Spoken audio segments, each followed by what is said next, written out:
Hello, hello, hello. Sunday evening, January 4th already. And one of the executive orders said January 1st was supposed to be over. Well, they're wrong again.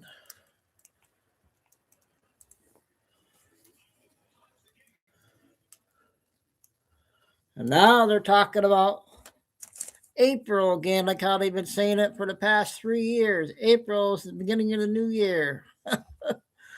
So here we go again. I know we don't do dates. We're not doing it. I'm just here what I'm hearing from everybody. Oh, April is the new year, and I don't know. We'll just got to do our daily intel every day. When it comes, I guess.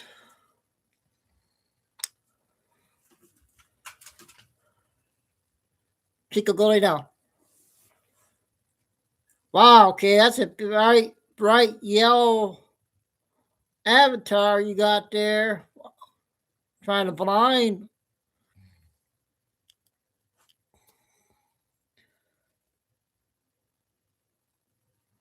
No, Tim, it didn't show. Lucy.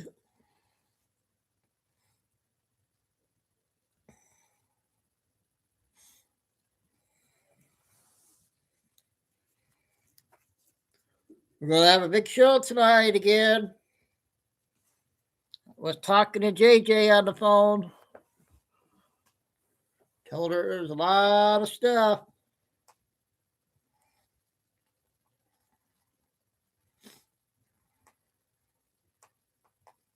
But Venezuela was a lot of big steps from there.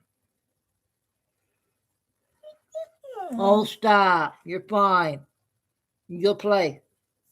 Go play with your toys. Go play with your toys. No. You know what time it is. Come on. No.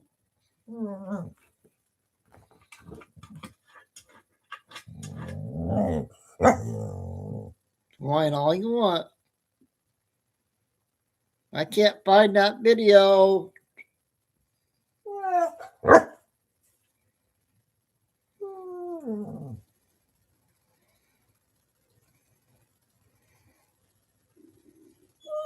Chico, listen up. Come on, get up here. Come on.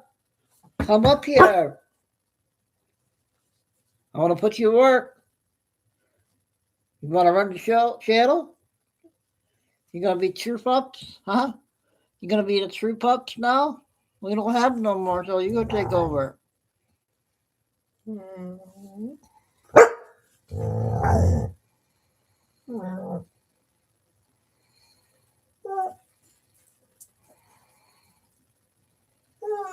Oh, stop your whining. Stop your whining.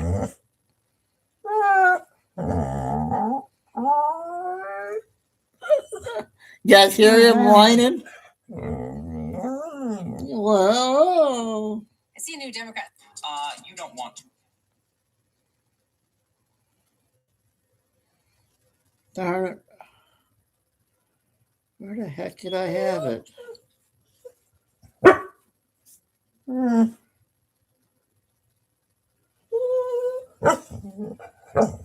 So, okay, this was that bird I was telling you.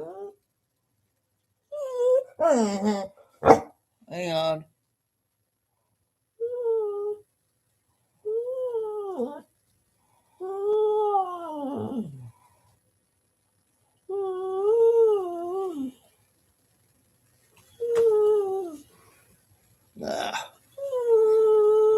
Stop whining.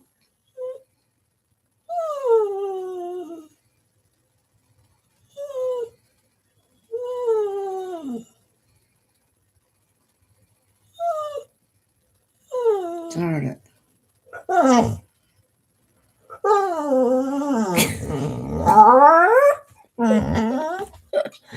Oh my God. Chico.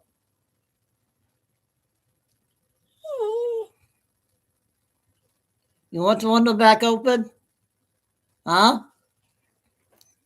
See if you want the window back open or not. Go up there.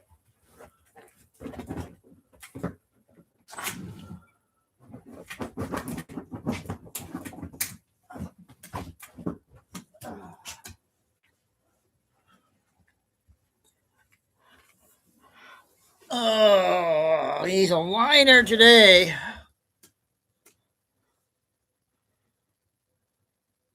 You see what you did, Chico? You got Ariel all wound up. You're grounded, Chico. You're grounded.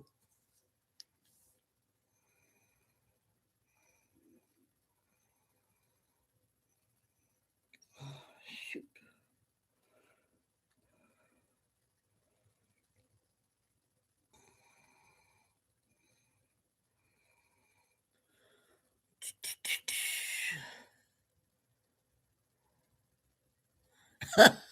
You heard him, huh?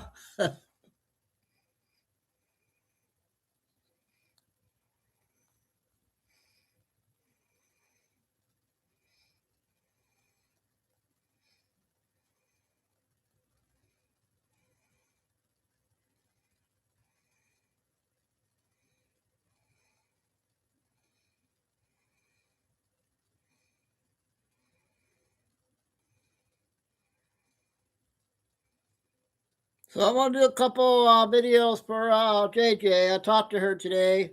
She should be coming in chat there.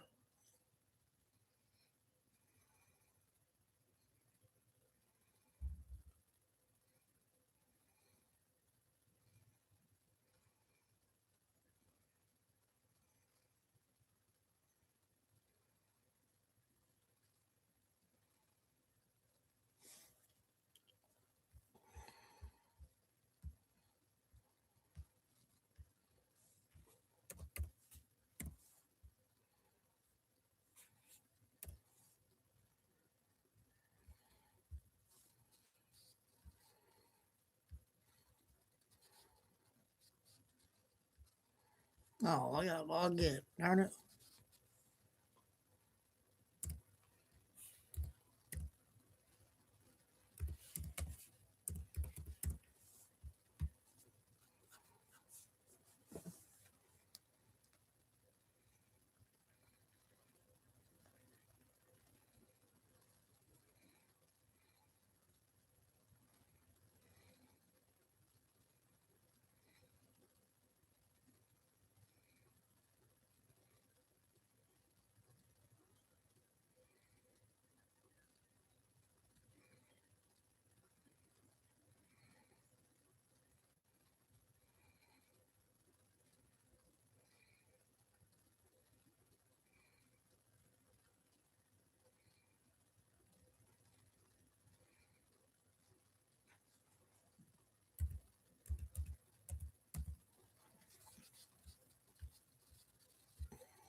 More and more popular. Well, Australian scientists have discovered an underwater mountain taller than Kosciuszko, deep off the coast of far north Queensland. Sky News can reveal new footage of the underwater landmark, brimming with marine life. Hundreds of kilometres off the coast of Townsville, a CSIRO research vessel fires sound waves deep into the ocean, hoping to map a shipping hazard. But data reveals a massive underwater mountain taller than both Mount Kosciuszko and Mawson Peak. It's not every day you get to discover a new mountain on the planet. The Mellish Seamount rises from a depth of 3 kilometres to just 29 metres below the surface. The underwater monolith Okay. contains vertical cliffs taller than the Empire State Building and Eiffel Tower. We sort of describe it as like a collapsed creme brulee. It features a lot of very steep vertical cliff faces, and so we go from deep abyssal plain to coral reef. So it's quite a varied ecosystem. High-resolution cameras lowered onto the peak reveal a reef brimming with sea life. Approximately 100 feet below the surface, it's among the deepest known coral habitats on the planet. So there's a high-resolution camera that takes photos every couple of seconds, and that's what the scientists on board use to zoom in and look at creatures that you wouldn't see in video. Scientists collected hundreds of specimens, including sponges, urchins, sea cucumbers, starfish, and squid, plus lots and lots of fish. 2 zoologists on board the vessel were left stunned. Both of them suspect there are a number of new species that they've discovered, as well as new distribution records, so species that have never been recorded in Australian waters before or haven't been seen since their discovery like 30 or 40 years ago. The discovery comes as the CSIRO undergoes a major shake-up. There are currently 350 jobs on the chopping block on top of 800 positions lost last year. The organisation once made up 0.16% of the nation's GDP. That's now down to 0.03%. There's so much we do not know about our oceans. So voyages like this are really important to understanding of what's down there so we can protect it and manage it. Aspen Blomfield, Sky News. The worst state to live in right now is Michigan, and nobody's talking about it. Okay, I got a second one for JJ.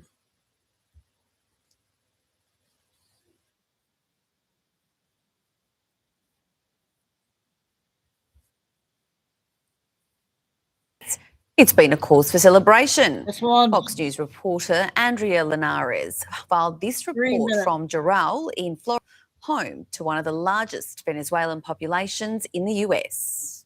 Well, things are resonating loudly here in the city of Doral. Let me remind you, it is a home to the largest Venezuelan community in the United States, and celebrations are really erupting at this time. Let's take a live look at this scene right now.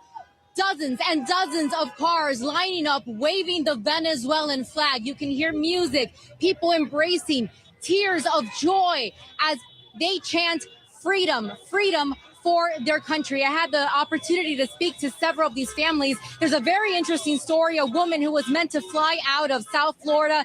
She was supposed to head to North Carolina today. Guess what she did? She missed her flight. She said it was worth it. She had to be here in South Florida celebrating this huge moment for the Venezuelan community. I have right here with me Daniel.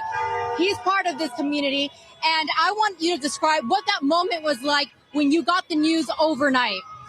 Well, it was a huge surprise for me. I woke up at 5 in the morning, and then I looked at my phone and I got like 1,000 messages for different group chats, okay? I mean, I got no words to explain what's going on right now. I think our people, our country deserves this for a long time. I haven't lived anything but Chavez and Maduro. So I'm beyond grateful. I mean, I think I'm so happy for Venezuela. This means everything. It's time for celebrate. Better times are coming. And just like you, Daniel, a lot of people feel exactly the same way. They tell me they were born when Hugo Chavez was in power, then Nicolás Maduro, and all they know is a country with basically in the middle of poverty with so much economic hardship, and they've left everything behind in search for a better life. I also spoke with Angelica. Her story is unique. She got to the United States 3 years ago. She left everything behind, including her mom. And I want to know how significant this moment is. You've spoken to your mom, but you were telling me what you really look forward to one day is reuniting with her once again, Angelica. No, doesn't words to explain. That's me, for all people, and for my mom. Definitely, I want to back to Venezuela. I have more than 5 years don't see my mom, so this is a year. Thank you. Thank you, Angelica. That is the sentiment here today, a sentiment of joy. There is still some uncertainty as we continue to see and monitor the situation in the region to see what comes next and how this whole transition will play out. I also asked them, have you spoken to your family members in Caracas? It's very interesting because within Caracas, the sentiment is very different. People are staying home. They are not heading out to the streets to celebrate. They are celebrating within their own homes because they are afraid. They are afraid of possibly seeing any acts of repression against them. So we will continue here live in the city of Doral in South Florida, speaking to the Venezuelan community as they celebrate. Not sure if you saw the news, but Fox News is claiming President.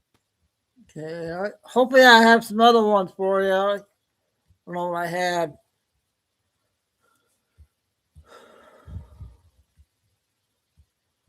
What do you guys think of this photo here?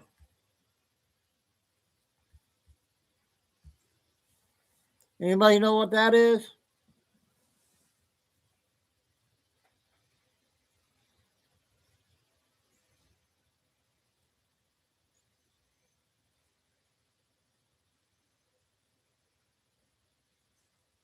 Yeah, Billy's out there. I don't know if I'll get to her. I'll try. So I thought that was interesting to share there.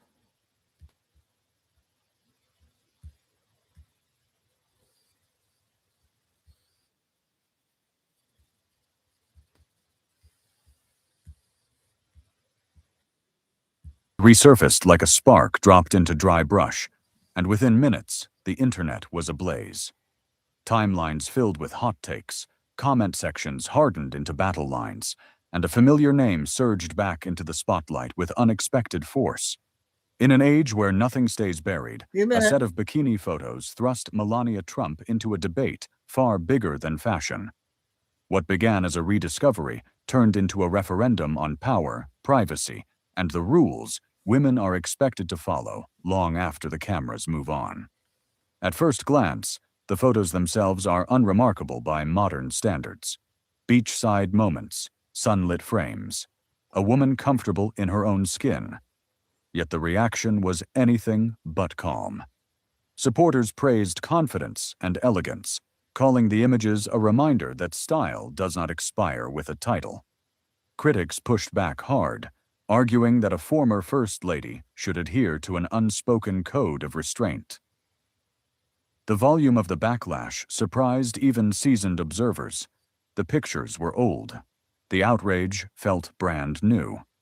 That disconnect is the story. Melania Trump has always carried a carefully curated public image. From high-fashion campaigns to meticulously planned appearances, Polish has been her signature. The White House amplified that perception, transforming her into a symbol as much as a person. Those bikini photos, taken before politics rewrote her biography, cut against that expectation. They remind audiences that she existed fully before the role, before the scrutiny, before the assumptions. Social media split instantly. One side framed the moment as empowering, insisting that autonomy should not be revoked by marriage or office. They argued that confidence does not need permission, and that revisiting these images says more about cultural discomfort than personal choice. The other side saw a contradiction, questioning whether public figures tied to power should be held to stricter standards, especially when images travel without context. The irony is impossible to miss. In a culture that claims to celebrate authenticity, the moment a woman refuses to fit a narrow mold, authenticity becomes controversial. The debate quickly drifted from the photos themselves to deeper questions about who gets to define respectability, and why women are still expected to perform restraint for public comfort. Humor crept in as well. Commentators joked that the internet seems more unsettled by confidence than the images didn't arrive quietly. Talking about images on Melania there.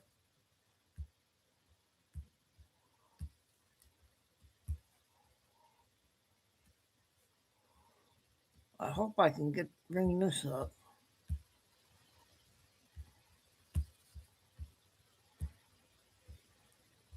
Shoot. I got to share this one on the phone.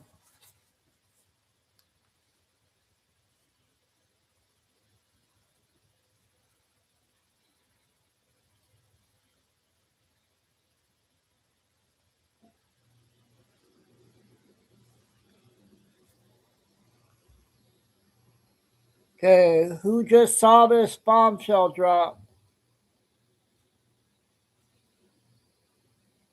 A Venezuela list of U.S. senators taking millions in kickback regime.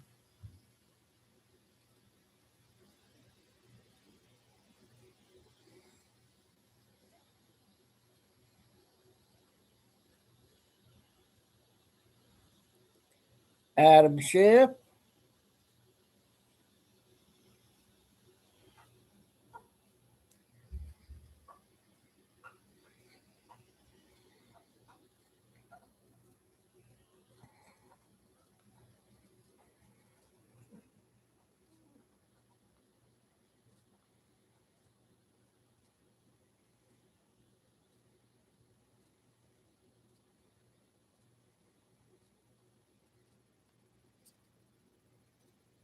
Elizabeth Warren is on there too.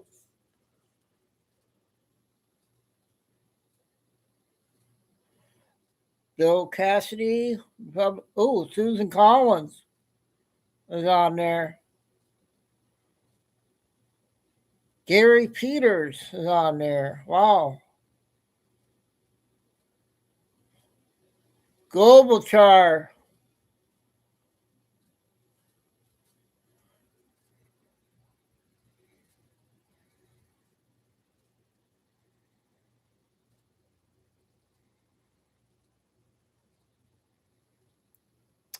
Come on.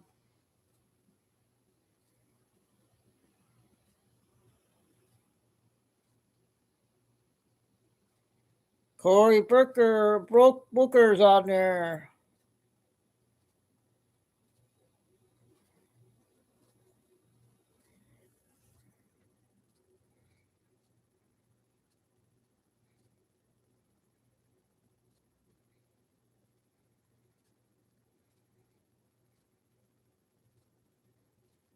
So that was a listing of all the senators there on that. Oh, that Australia lady, Kay, she still is not out with that video from Friday, so it must be next Friday.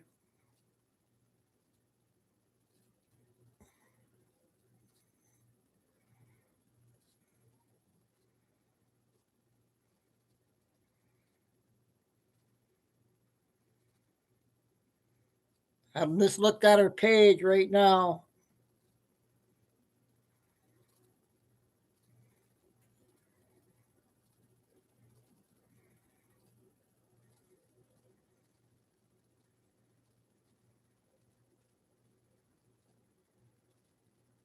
Okay, back to the videos here.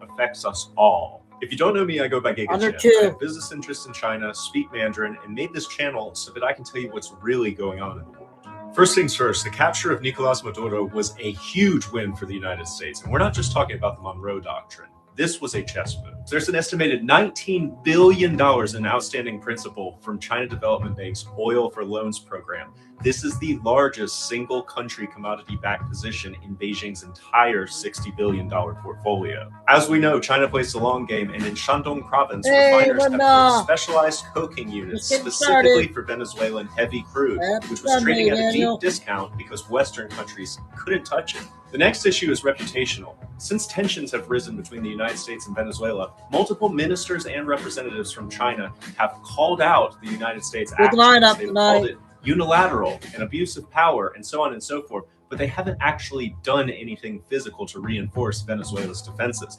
Now, the United States has demonstrated a willingness to use kinetic force. And if you know anything about China's culture of mianzi, you know that there's pressure for them to do something. Of course, it's more complicated than that. One of the things I love and admire about China is that their strategy is naturally peaceful. They are always working on contingency plans. One such is evidenced by the relations they've been building in the Middle East. This move by the United States forces China to redirect their oil purchases to the Middle East at a much higher price.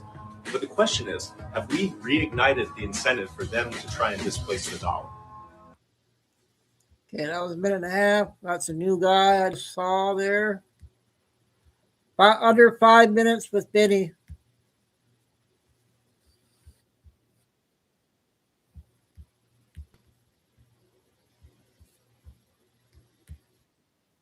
There are millions of Venezuelans all over South America and in our country because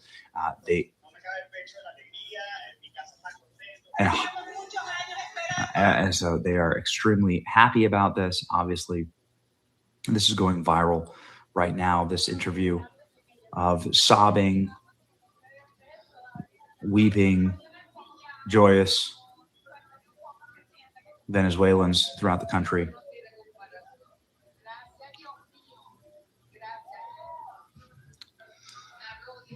Thanking President Trump. I mean, I think this is how you win the Latino vote, to be honest with you.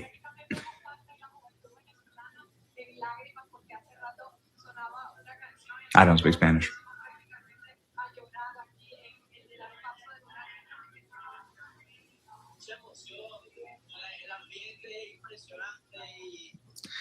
I think it's fair to say that people are lighting Maduro posters on fire, thrilled about what's happening, and President Trump now threatening the Mexican president, Claudia Sheinbaum, with a military operation. This is an operational message you're sending to Mexico. She's not running Mexico. The cartel's running Mexico. Something has to be done with Mexico, says President Trump. Again, everyone's sharing these interviews. Everyone is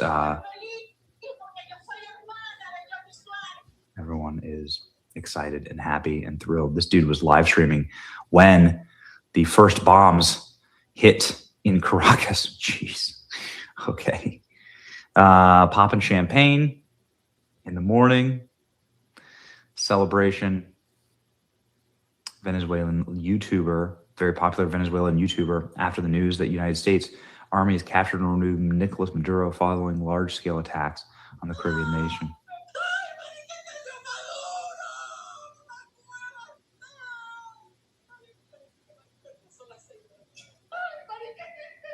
It's fair to say that I think they're happy. Again, I don't speak Spanish.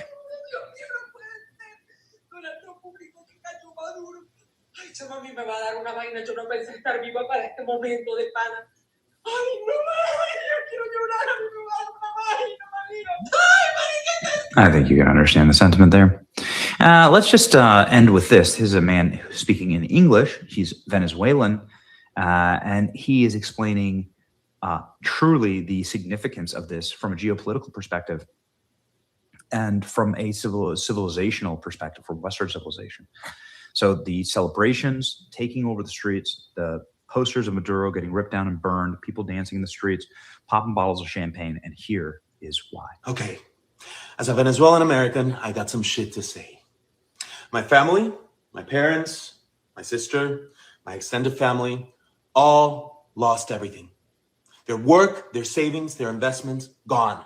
Wiped out by a narco dictatorship that has held Venezuela in a death grip for over 25 years. And what happened to my family has happened to millions, and yes, millions. The Venezuelan exodus is the second largest displacement crisis on earth after Syria. This is not just a tragedy. It is one of the great humanitarian disasters of our time. But the suffering doesn't end there. This regime has jailed hundreds of political prisoners. Thousands have been murdered simply for speaking out. More than a third of the population has fled. 1/3. Not for better opportunities or for the American dream, but to survive, to live, because staying often means death. And while the world may see Venezuela as a collapsed state, what it is in reality is an occupied one. Our territory, our natural resources, and our institutions have been overrun by hostile foreign powers. Iranian militias, Chinese corporations, Russian intelligence, all exploiting our country with impunity. Venezuela is no longer just a local crisis. It is now a geopolitical threat that endangers the entire Western Hemisphere. It has become Venezuela. Another good one from Vinny there. Next one is 5 minutes also.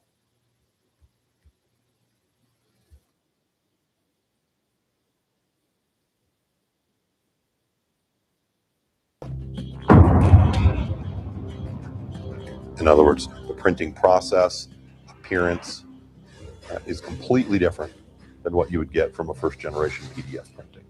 We had approximately 25,000 ballots that were not created from the PDF that is used for the election process. So in other words, the election provider comes up with ballots, and it's specific to a geographical area, because the person that lives in this neighborhood might not be voting for the same people that live in that neighborhood or another neighborhood. So here in Maricopa County, from memory, you had 5,012 or something like that, just over 5,000 different permutations and combinations to the ballots. Then that's multiplied by 2 because there's a Spanish version that's available for each one of these ballots, but it's the same ballot with the same people, just in a different language. So we've got we'll just say 5,000 different ballots for now that are created ahead of time, and those are created in PDF. Now, the big reason why is that you have a third party send out mail-in ballots, so those have to be created in advance. And second, for your early voting, you have vote on demand. So in other words, even if I live way out in the corner of the county, but I work downtown, I could go to something downtown that could print my ballot from my area, and I could vote here. It's convenient. A lot of people do that. So these PDFs are created in advance. They're obviously good quality PDFs, and when they're printed, they should look roughly or exactly the same. In this group of ballots, I find that the quality is severely degraded from what a PDF would be as if printed on demand, or if printed by your third-party provider who prints these all the time. I'm Eric Spakeen. I'm a forensic chemist and a forensic document analyst. That means I deal with all aspects of question documents, when they were made, if they've been altered, changed, or added to, and how long ink has been on paper. I was asked if I had experience in election matters to look at primarily printing processes, machine copied marks, CPS code, which is a counterfeit protection system. And I said that I did, and I traveled to Arizona with 3 other people from my office that I had. Number one is that there were a series of ballots that I examined the photographs of. And Dominion, as the election subcontractor, produced ballots for each of the zones or districts that were involved, at least in the area that I looked at here in Maricopa County. And there were 5,000 approximately, a little over, different ballots. As you know, in a state, there could be 2 different senator races. There could be 10 different House races, and all the permutations and combinations is what gives you the 5,000. So they create a final ballot for each one of these districts or zones or regions, so that when you go in and you give your name and it knows you're from this area, you would get this ballot to vote on all the issues that pertain to you, and only the issues that pertain to you. And I found that there were about 25,000 ballots that were not printed from the official Dominion PDF ballot. In other words, the printing process, appearance is completely different than what you would get from a first-generation PDF. This is the new video. As you can imagine, the lines saw this one. Perfect. So they're perfectly straight, no breaks in them, the circles or ovals as they may be, and they're a solid line. When I examined some of the early voting ballots and election day ballots from various polling locations, there were about 25,000 that did not have printing from this perfect PDF, as you would expect, but instead had breaks in all the same places around an oval. So you can look at one of the ovals and there are imperfections in the line, and they're in the same place on every single one of these ballots. These 25,000 unidentifiable ballots alone represent over double the amount of Joe Biden's 10,457 vote mark.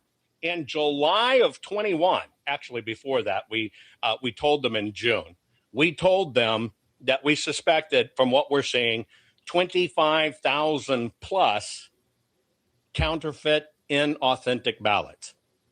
That was early on in the process. Again, because of propaganda by the GOP's attorney, the GOP, other conservative operatives, they planted the seed inside this that you can't trust that, no, that's not it, etc. You'll hear more about it. But every one of the people up there knew this in advance, even of this hearing today. Now, the reason I bring that up is they had well over a year and a half to react to this, so it wouldn't be duplicated in 2022. Come on, get that. But they didn't. They did nothing, and they allowed it. They enabled this to be done again. Okay, that was good. Never saw that one. So the next one, you guys, let me know about this 10-minute one. Tim, this is about your stuff, the gold, silver. 10 minutes. Let me know if it's good.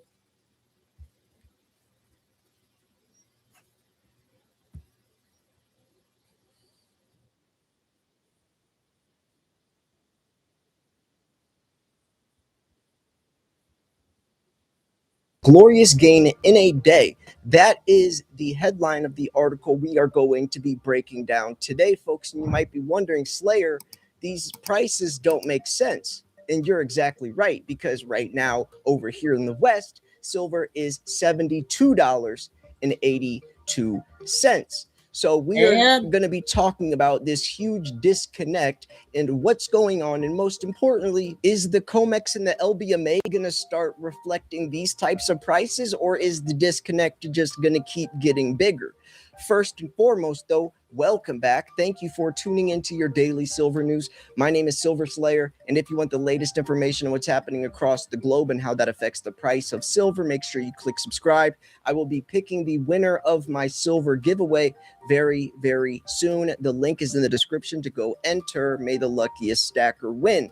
Also, folks, with silver so low right now, $72 is low when we're talking about the all-time highs it hit, but take advantage of these dips. And if you want a safe, reliable, trusted place, I got you. Send an email to info@milesfranklin.com. That is Andy Scheckman's company, been in business for over 35 years. We have weekly specials. So send an email to info@milesfranklin.com. Let them know Slayer sent you and ask for a price sheet. They will send you a price sheet. The weekly specials are at the top, highlighted in green. 7 different ways to pay. Buy from legit, reputable sources. Get yourself a direct source, because these sites are going to be harder and harder to acquire silver with heavier and heavier premiums as it's harder for them to get. But Andy Scheckman has connects where most don't. So we will still have stock and inventory, and we can keep them at fair prices as well. So get a direct source. And one last thing real quick, my book Silver is the New Gold is available for paperback and ebook on Amazon. Still #1 new release. It is a must-have silver stacker's handbook. Everything is in this book, especially if you are newer. You're going to want to buy this. If you read through the whole thing, you'll be up to date on the same page as any experienced silver stacker. 11, 12 years of knowledge in one powerful book. Make sure to grab yours. So let's talk about this. Step 1, type in the search bar, Walmart, APMEX 1 ounce silver bar. Step 2, click APMEX silver bar sold bullion. Laugh out loud at the absurdity. And yeah, I mean, the prices are honestly insane. And look at this. It just in Dubai physical silver price, it's $95. And you can see right here, this is USD, by the way, $95.05. Then a day later, 30% more to the upside, which is insane. Silver at UAE's $127.45 and running out of inventory. And now you have the world's largest silver bar unveiled in Dubai. This is obviously like a publicity stunt to try to promote silver. You know, that's the only thing, or for the company as well, because you can see it says right there what the company is. So it's more, I mean, it's genius. It's a genius move. I mean, that is a massive silver bar. How much does it weigh? They don't even say. There's the Guinness Book of World Record. Oh, they even have the Guinness Book of World Record guy there. That is cool. So now it's actually going to be like in, you know, the Guinness Book of World Records. I wonder how much that weighs. Comment down below how heavy you think that bar is, if they don't say it. So the country that unveiled the world's largest silver bar is now selling at 127 and rising. Yeah, this bar someday is going to be worth a fortune. It already is, but COMEX silver pricing has crossed the line from distortion into open fraud, and the physical market's now shouting the verdict. Shortages here right now. A benchmark that still prints silver in the low 70s, while real metals is changing hands 90, 100, 130, and beyond is not discovering price, it's fabricating one, right? It should be price discovery, but this is the opposite of discovery. This is calculated manipulation. So yeah, I mean, it really is. Like my last video, I think I called it like a silver hit job. You know, like it really is a silver crime scene. Theater of the absurd COMEX. COMEX still quotes silver in the low 70s, while buyers in Japan are paying around 130, Dubai 127, Kuwait 106, Korea 97, Walmart near 90 just to get a real bar delivered. That's not healthy arbitrage band. That's a smoking gun that so-called global reference price has been severed from reality. The screen is one world, the vault is another, and only one of them can melt. Now you have Beijing throws in the switch. Oh, this is really big news. I'll be covering this in my next video. If you guys want a little inside scoop, this is a little bit of it. China to restrict silver exports, echoing rare earths playbook. And then, yeah, it's the other one. But anyways, let's keep moving on. So yeah, this is effective January 1st, which is it's already here. Weaponize its role as a dominant refiner and the second largest miner into an explicit chokehold on global flows. You know, they kind of just cut us off and let us hang to dry with a market that's already so scarce. It makes sense though, right? I mean, especially if you are they're the second largest miner. If you're digging up all this silver, why would you want to ship it out to other people? Why not keep it for yourselves, especially with a country like China that needs so much of it? So when a country sits astride more than 3/4 of the refining choke points and then starts gating exports, every ton that used to bleed out to plug Western deficits becomes a political decision, not a market response. That is not risk factor in prospectus. That is architecture of a hard shortage. Empty shelves, full alarm. The dealer shelves are screaming what COMEX tape is hiding. Big online houses have been stripped of serious silver bars, 10-ounce, kilo, 100-ounce, 1,000 by panic buying, and now smaller players like Monument Metals are posting sold out across the same categories. Miles Franklin isn't. This is the classic pattern of systemic scarcity. Tier 1 inventory disappears, Tier 2 is gutted, and suddenly the only thing still abundant is the digital fantasy on a futures terminal, right? You can sell all the silver you want if you can just put it in a paper promise, just a paper contract, and pretend like there's that physical metal backing it. So yeah, I think this is gonna come to an end very, very soon, folks. I definitely think it will. Do you think it will though? Do you think that the COMEX shenanigans, the facade, this disconnect from west to east is going to come to a close soon? And if so, how soon, right? I mean, it's not like the COMEX is literally just going to just, you know, like just get destroyed, like close, but something has to give, right? Something has to give. And when it does, I think $130 silver, even over there, is pennies to what it really could do. Don't, you know, mark my words. And I'm not talking about next week or next month, but there's a good chance that, you know, this is going to pop eventually. It has to, right? There cannot be that large of a disconnect, especially now that China has cut off, you know, they cut us off. They mentioned it right here, right? own more than 3/4 of the refining choke points, choke points, and then starts gating exports, every ton that used to bleed out to plug Western deficits becomes a political decision. You know, like they are cutting us off with record supply deficits the last 6 years in a row, over 1 billion ounces in the red. And and we're talking about 150 plus million ounce deficit year over year in the foreseeable future, going to keep breaking record deficits. It's got to give at some point, you know. And I always said by the year like 2025, 2026 would be the year where it does give, and this type of suppression scarcity will overpower the COMEX shenanigans. And it's looking like that's actually starting to happen. I had no idea China would do this on January 1st, 2026. I had no idea, but it just seemed like the silver shortage is getting so deep, so severe with the way you're advancing digitally, the amount that's needed, that around this time, and I've been saying this since like 2019, around this time, silver's true value will finally come out. It's looking like I was right. But anyways, I'm going to wrap this video up here. Thank you so much for tuning in. Once again, bye from Miles Frank. Okay, I wasn't sure about him, so I hope that was a good one for people that understand all that. I got a Q video coming up next.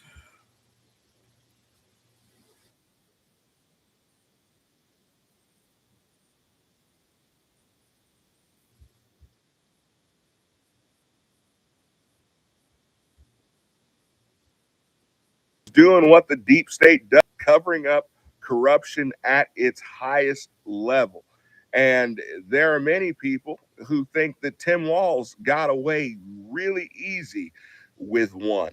So there was a bill in the state of Minnesota that was geared towards making it easier for billions more in taxpayer dollars to be laundered and funneled through NGOs and to illegal immigrants.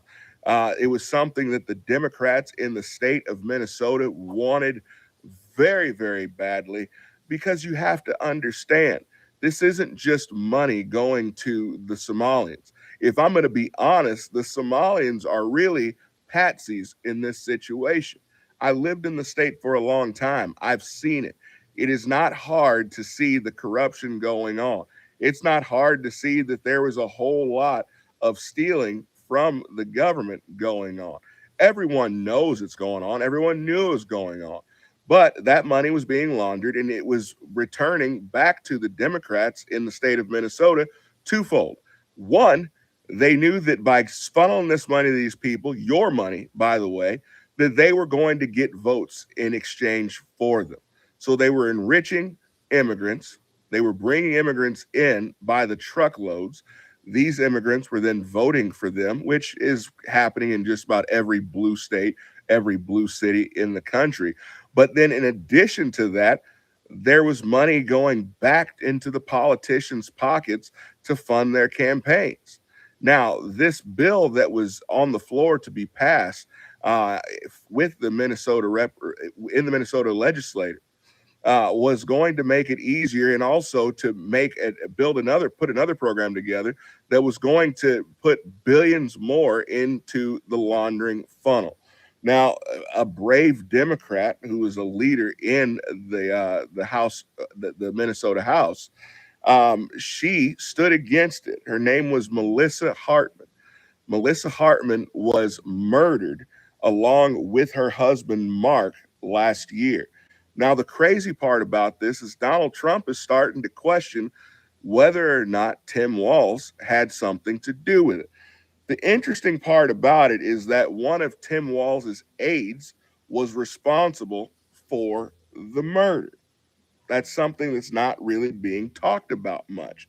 So you can't make this stuff up. So Vance Bolter not only targeted Melissa Hartman and her husband and ended their lives, but also attempted to take the lives of two others, another Minnesota representative. Now, Vance Bolter, again, like I said, he and his wife were both aides to Tim Walz, worked with Tim Walz. Now, Vance Bolter then told authorities that he was directly ordered by Tim Walz to carry out these hits. Directly ordered. Now, this information was passed on to the DOJ. It was passed on to the FBI. The FBI said that they did an investigation, and it appears that Vance Bolter was acting alone. Now, Trump is starting to question whether or not that is the truth or not. And of course, you know, you've got Tim Walz out here saying, oh man, Donald Trump spreading these rumors, this is going to get other people hurt.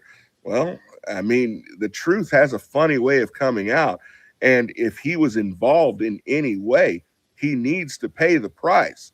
But it's hard for me to believe that a man who went on to fire people and to extort people simply for spreading the truth about this money laundering scheme of his throughout his state, he exploited those people and fired those people, but we're not supposed to believe that he went so far as to try to shut those people up permanently. It's a hard one to really grasp my mind around. Let me know what you guys think about this. Trump is pretty convinced that Tim Walz was involved. I can't say I know for a fact that he was, but I can say that the circumstances around it are pretty fishy. Comment below. Let me know what you guys think. I'll see you guys.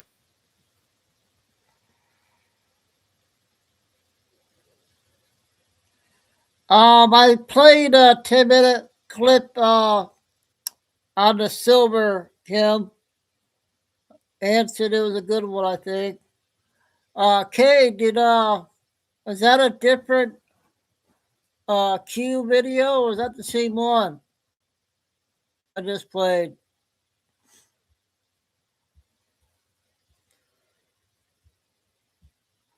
This next one's 10 minutes. Let me know if you guys want me to stop it, and I will.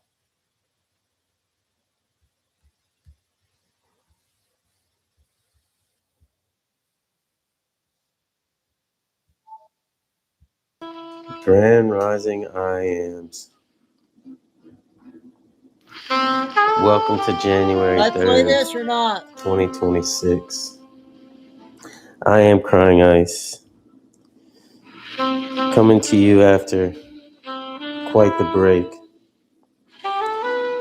Quite the illness, actually. Which all started on 12/22. But here we are on 12/21, Julian. And this morning we certainly had us a 12/21 take it away. This is good, I event. think. As U.S. Special Forces raided Caracas, Venezuela, in an operation to capture Nicolas Maduro.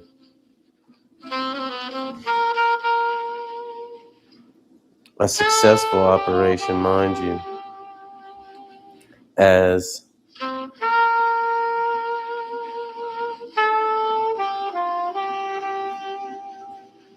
you can see in this image, January 3rd, 2026. U.S. Strike Force, Nicolas Maduro in custody. Oh, man. Now, in grand Q fashion, we have a Q clock, we have a Mickey clock, we have calendars and dates, oh my. How is this one, you guys? But last night, we sat at that last red slash at marker 8 as we neared midnight. And basically, as the clock struck 12 and we changed to marker 9, the strike began. Now, interestingly enough, marker 9, where we are today, it's only one time it's used in this duplicate, should say 2 times, Q37, 16, and 17. From 12/17/19. The first indictment unsealed will trigger a mass pop awakening. First arrest will verify action and confirm future direction. They will fight, but you are ready. Marker 9Q. Now, interestingly, I asked Grok about Nicolas Maduro's indictment. The indictment against Nicolas Maduro was unsealed on March 26, 2020 by the U.S. Department of Justice, marking a significant escalation in U.S. efforts to target the Venezuelan regime. It accused Maduro and associates of leading a criminal network known as the Cartel of the Suns, a drug trafficking organization allegedly composed of high-ranking Venezuelan officials in partnership with the Revolutionary Armed Forces of Colombia, a designated foreign terrorist organization. The charges were filed across multiple jurisdictions, including the Southern District of New York, D.C., and Miami, with the primary superseding indictment in SDNY focusing on narco-terrorism and related What do you think crimes. this one, and Now, interestingly, when I took that date to the Q clock to figure out which marker we were on, I was surprised to see that March 26, 2020 falls on a 0-day marker. And because it's blue there on the Q Clock website, it means Q dropped crumbs on that day. So I was like, what did Q say on March 26, 2020? The first thing was infiltration instead of invasion in the kill box. So are we actually invading? Because we did invade based on this March 26, 2020 unsealed indictment. No private comms outside of this board. Patriot, a person who loves, supports, and defends his or her country and its interests and devotion. 2, a person who regards himself or herself as a defender, especially of individual rights against presumed interference by the federal government. A traitor, a person who betrays another, a cause, or any trust. 2, a person who commits treason by betraying his or her country.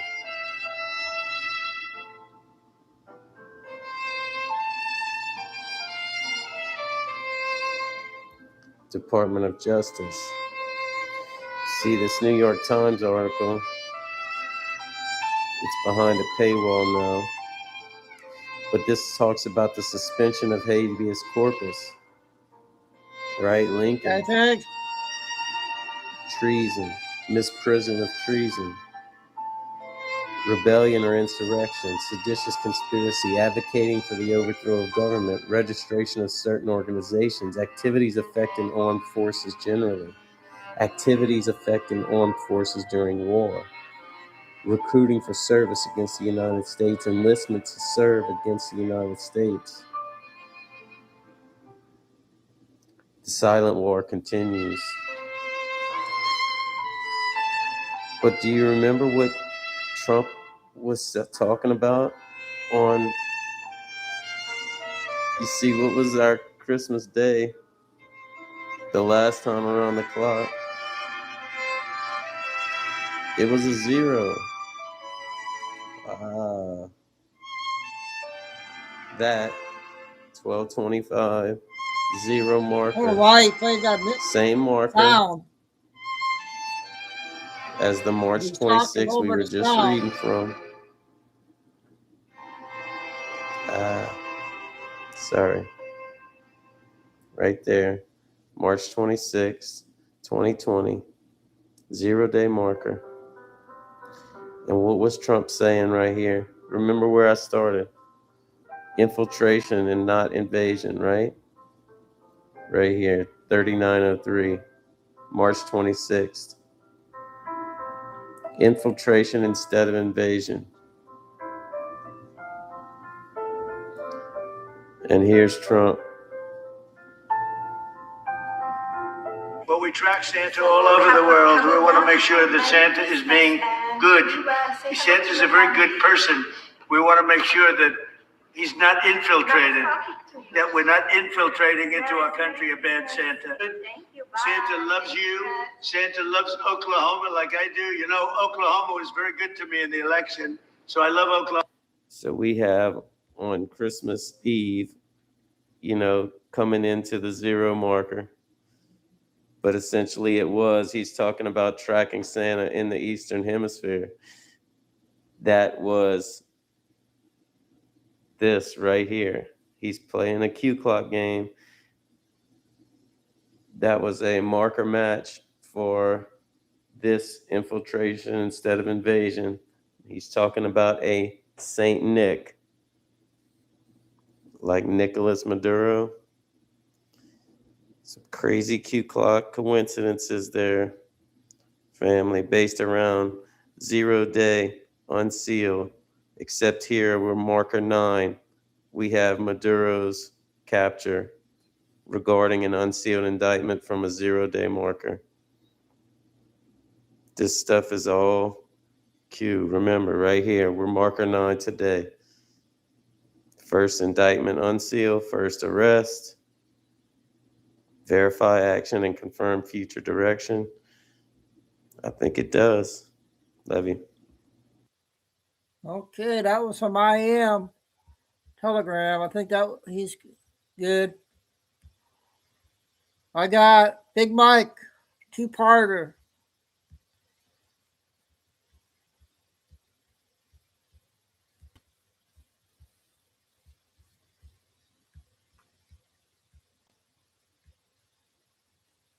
Can't move? Try this to ease tension in your back fast. Stretching helps your back. The real reason you're stiff after sitting. You can live a very long time without getting old. Michelle Obama, Michael Robinson, Military Tribunal, Part 2. Published by Real Raw News. Part 2. This is a direct follow-up to Wednesday's art cycle, Michelle Obama, Michael Robinson, Military Tribunal Part 1. Brennan, the admiral told the panel, responded to Robinson's email 5 minutes later, writing, "I'll take care of that loudmouth bitch." Admiral Flatt informed the panel that JAG could not subpoena Brennan to testify because he was already dead, food for worms, tried, convicted, and executed for equally sinister crimes in June 2021. "I can't resurrect Mr. Brennan, or hold a seance, but digital forensic experts signed affidavits to the authenticity of the back-and-forth correspondence." On September 5th, the day after Rivers was pronounced dead, Brennan sent a one-word email to Robinson, "Done." To bolster JAG's case, the admiral called former CIA Deputy Director David Cohen, the last surviving senior member of Obama's intelligence faction, to the stand. He had served under Brennan and the deceased Avril Haines from 2015 to 2017. Under oath, he testified he had overheard a phone call on which Brennan told an unknown person, "Yeah, we sent Rivers down the river." Another former CIA employee, Viper, testified that Brennan had sent a CIA Black Squad to Mount Sinai Hospital while Rivers was having routine throat surgery. Viper claimed that CIA operatives masquerading as doctors forced their way into the operating room, ejected the actual medical staff, and overdosed Rivers with propofol, a potent intravenous anesthetic used to induce and maintain general anesthesia for surgery. When Admiral Flatt asked Viper how he knew Rivers' death, he admitted to having had peripheral involvement, saying he had attended a briefing at which a CIA kill squad discussed administering the drug via a tampered IV line. "It was deliberate," Viper said. "The Obamas wanted her silence before she could talk more." "So, what you're saying is, the defendant, Michal Robinson, was so threatened by Rivers he and Barack wanted her dead?" the admiral asked the witness. "Absolutely," Viper said. "For whatever reason, they saw her as compromising their secrecy. And it wasn't even a secret, and if it was the worst kept secret in Washington. They damn sure wanted her dead." Robinson's lawyer tried in vain to challenge Viper's and Shadow's testimony, but their words were unimpeachable. Under a minute. After dismissing the witness, Admiral Flatt showed the panel an email Robinson had sent to Democratic House and Senate members on November 9, 2016, the day after Trump pummeled Clinton. It read, "We can't let this stand. Mobilize the assets. Beat the fraud." As the admiral spoke, Robinson stirred in his seat, his dark eyes opened to narrow slits, like knife cuts, glaring at both Admiral Flat and the panelists. Robinson's lips parted, and he uttered, "Fuckers," before his attorney implored him to stay quiet and requested a brief recess to mollify his client. "We'll adjourn 30 minutes, the Admiral said, "but that's it. You and detainee Robinson have had a year to prepare a defense. We will publish part 3 tomorrow." So tomorrow we'll get I got part 1.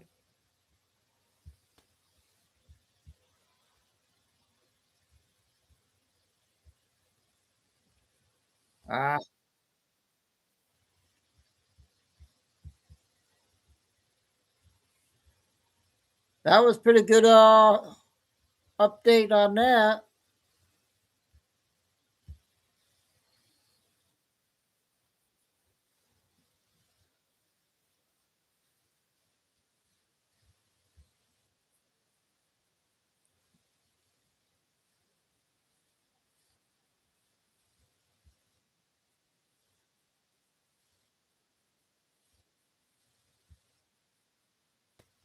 The U.S. Navy Judge Advocate General's Court at Camp Blosh, Guam, last week convicted former First Lady, Michelle Obama, Michael Robinson, of treason and murder for hire, sentencing him to hang to death for his crimes, Real Raw News has learned.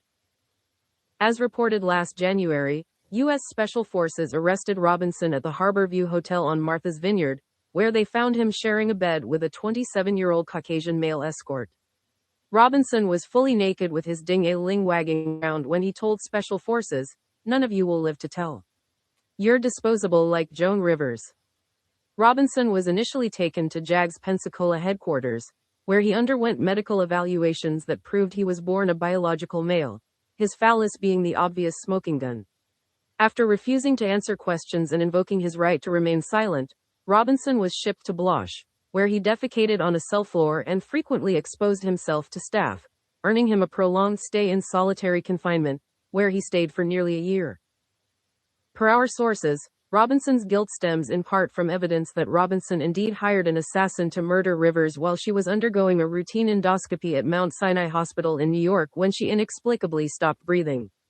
Rivers, 81 at the time of her death, wasn't young, but plenty of older people have successful endoscopic examinations without dying suddenly. Even Rivers' daughter, Melissa of Little House on the Prairie fame, had cast doubt on the coroner's claim that her mother had died of brain damage caused by lack of oxygen during the procedure. In the weeks preceding her death, Rivers had publicly said Barack Hussein Obama was a homosexual and that Michelle Obama was a transgender, citing the latter's appearance on an episode of The Ellen DeGeneres Show in which Robinson's schlong was unmistakably visible beneath a pair of skin-tight white pants. Rivers, a Hollywood and political insider, used her voice to expose the truth, and was silenced for it.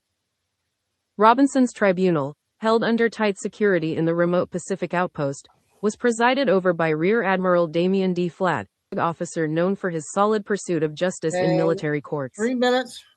Addressing the panel JAG had formed to hear the case, the Admiral dead named Obama. Detainee Michael Robinson, Michelle Obama's birth name, stands accused of egregious crimes. Count 1, murder for hire. Count 2, treason.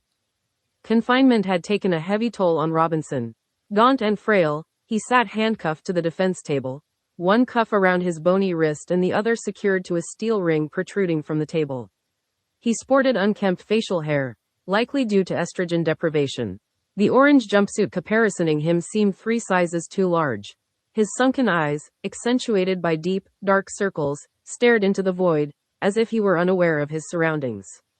Beside him, his JAG-appointed lawyer thumbed through a mountain of paperwork. "Admiral, we request a mistrial. My client, the Honorable Michelle Obama, was denied habeas corpus and held in inhumane conditions for a year. She was denied medication, health care, and basic human rights and subjected to humiliation at the hands of staff. She's dealt with unimaginable suffering and should be released immediately." Admiral Flatt looked at Robinson's attorney quizzically. "The individual you've named isn't in this courtroom. There is no Michelle Obama here, only detainee Michael Robinson, a he, not a she. And the only thing Mr. Robinson was denied was hormone replacement drugs. If he refused to eat, that's on him. If he got sick and didn't ask to go to the infirmary, that's his fault. A mistrial? No, I don't think so. Admiral Flatt said a former Secret Service agent, codenamed Shadow, had supplied JAG with encrypted files he had found on the Obama's private server at their home on Martha's Vineyard. They revealed a plot hatched in early 2014, shortly after the sharp-tongued Rivers said that, "We all know Michelle Obama is a transgender woman and Barack is gay." Ms. Rivers' proclamation threatened to expose the Obamas' craftily curated image and derail their influence, Admiral Flatt told the panel. Ms. Rivers was audacious, but she wasn't a fringe conspiracy theorist given to sharing baseless conspiracy theories. Allegations of Michelle Obama's true identity and gender were nothing new, but came from small-time bloggers and YouTubers Robinson could easily dismiss. But when Ms. Rivers, whose voice had a wider reach, spoke out, Robinson panicked and acted to silence her before she could spill more dirt. Onto a Less flat than a screen minute, affixed guy. to a courtroom wall, the Admiral displayed a text file, Shadow, had siphoned from the Obamas' computers. Admiral Flatt read aloud, "She knows too much and can ruin everything. If she's not silent, we're in trouble. Barry and I need help, and help that's inconspicuous and won't come back on us." Barry referred to Barack's real name, Barry Soetoro, Admiral Flatt noted, adding that the MS Word document was later emailed to Obama's now deceased CIA Director John Brennan. We will publish part 2 tomorrow. Update on Big Mike there.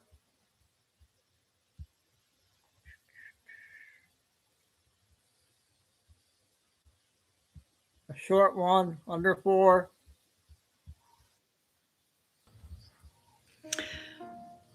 I don't want to be here on TikTok, or I didn't want to be.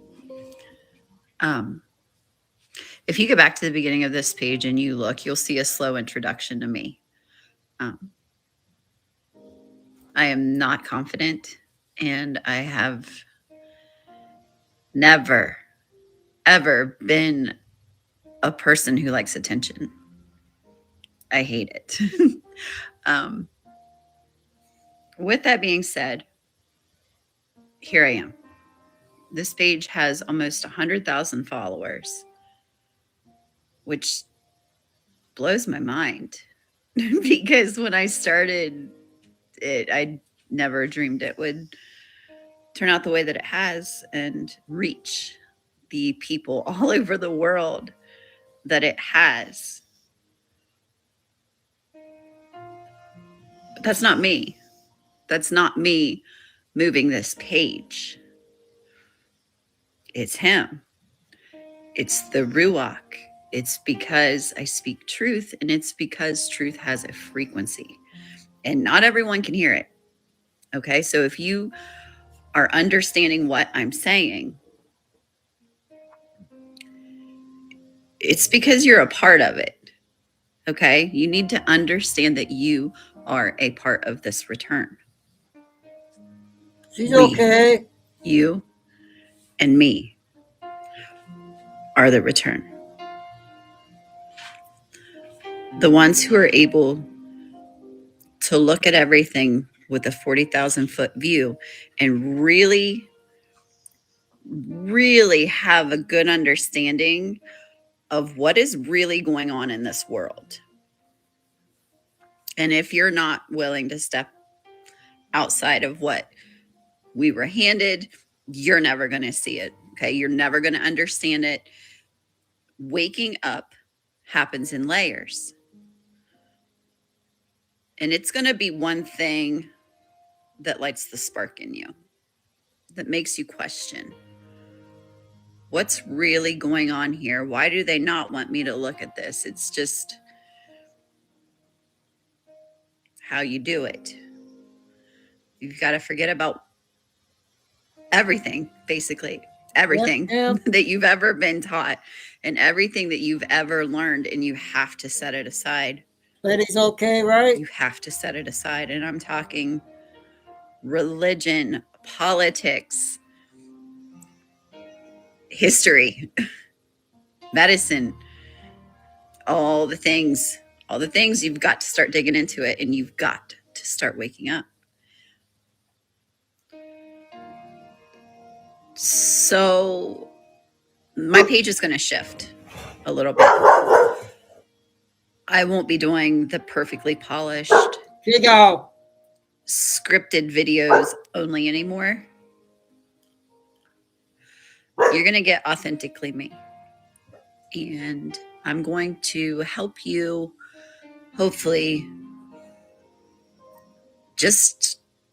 I'm going to walk you through my awakening in hopes that it helps you. I'm going to speak about my life, how I've gotten to this place.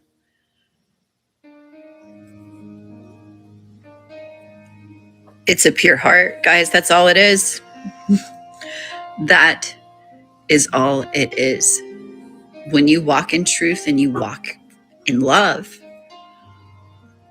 he's going to show you. And it is a wild, wild ride if you're willing to put in the work. Most of us won't. Some of us can't. But there are some of us here on this earth right now who specifically came back into this timeline to help awaken others. It's not going to be for everyone. I know that. I know that it's not my job to save everyone. Okay, it's not my job to wake others up. But the ones, you already know it. I know you know it. I may sound batshit crazy right now, but if you feel it and I don't even know how to explain it. You just know. Oh, it's amazing.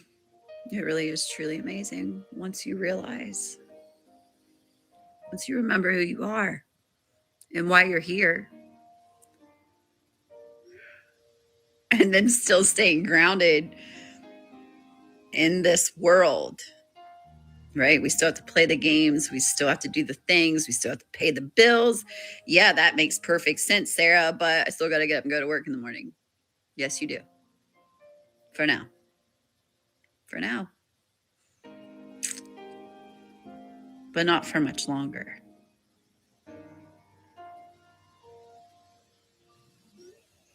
So if you've made it all the way through that, that's what my page is going to be like. It's going to be all over the place because that's how my mind works. So if I get on here and I speak of something and you have questions, leave it in the comment. Bring me back to it if I get sidetracked, because I'm going to. And that's why I've never wanted to put myself out here, because I am scattered. Very scattered. But it's because I have so much in this head that I try to present things in a way that'll make you understand, but not overwhelm you. But there's so many pieces to this puzzle. Like certain things, you'll say, like if people aren't on that same level, you try to make it all make sense, and it's impossible. So I'm just going to break it into pieces. What do you guys think? Like I said, if I say anything that doesn't make sense, comment. I will try my best to answer it. So here's authentically me. And as we go through it, I hope that it helps you. I hope that it makes you feel less alone, less crazy, because once you start awakening in a world full of sleepers, you're going to have a hard time. But that's why people like me are here now. We have walked through the darkness. Okay? That's what awakening is. You have to walk through the darkness before you can ever see the light. Do you understand what I'm saying? You have to walk through the darkness before you can see the light. So here's to being authentic. Good luck keeping up because you're going to need it. Okay, I hope that was okay. The next one, let me know if you guys want me to play this 5-parter. If not, I'll go do some other videos. And you might like it. I'm not sure. I don't know.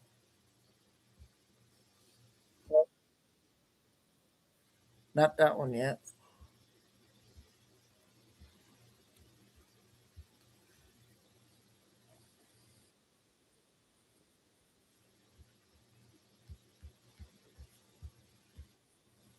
All-time highs.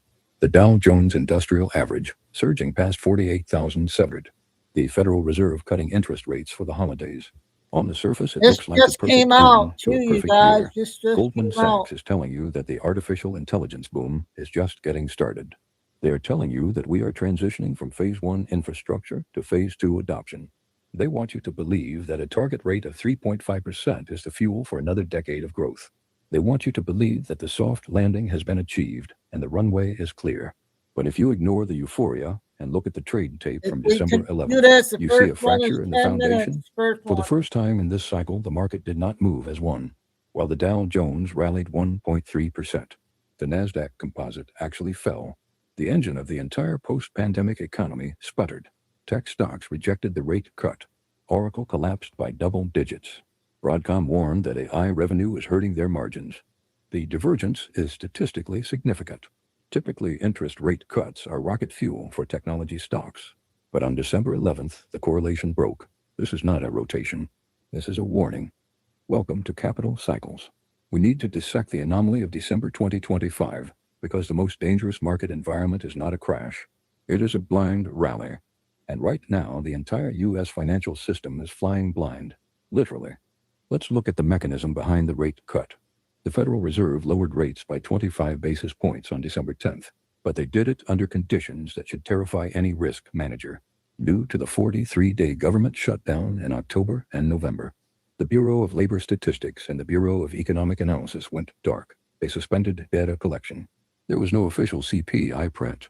There was no official non-farm payroll report. For 6 weeks, the statistical apparatus of the United States was unplugged. Jerome Powell admitted this himself during the press conference. He said the central bank is driving in the fog. Think about the implications of that statement. The most powerful financial institution in the world just eased monetary policy based on anecdotes and private sector proxies. They are guessing, and the market is pricing that guess as absolute truth. This creates a Schrödinger's economy. Optimists argue the shutdown masked a soft landing. Pessimists know it hid a rapid deterioration in the labor market. But the algorithm doesn't care about nuance. The algorithm sees a rate cut and buys the dip. This is why the Dow is at 48,000. It is a rally built on the absence of bad news rather than the presence of good news. But while the headlines celebrate the blind rally, the valuation metrics are screaming danger. We need to talk about the Shiller-Cape ratio. This is the cyclically adjusted price to earnings ratio. It creates a 10-year inflation-adjusted average to smooth out volatility. Listen to you It guys. is the single most reliable predictor of long-term real returns. As of December 2025, the Shiller-Cape stands at 39.42. Let me put that number in context. It is higher than it was in 1929, before the Great Depression.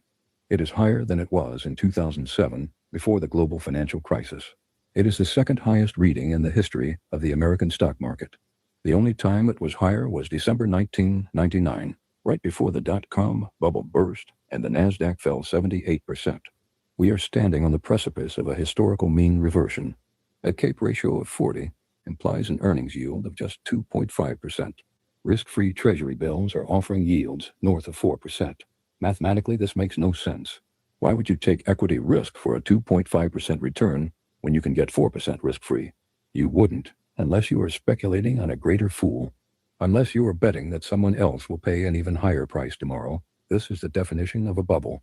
And specifically, it is the definition of the last leg, the blow-off top. This is the phase where FOMO takes over, where retail investors capitulate and buy in because they can't stand watching their neighbors get rich.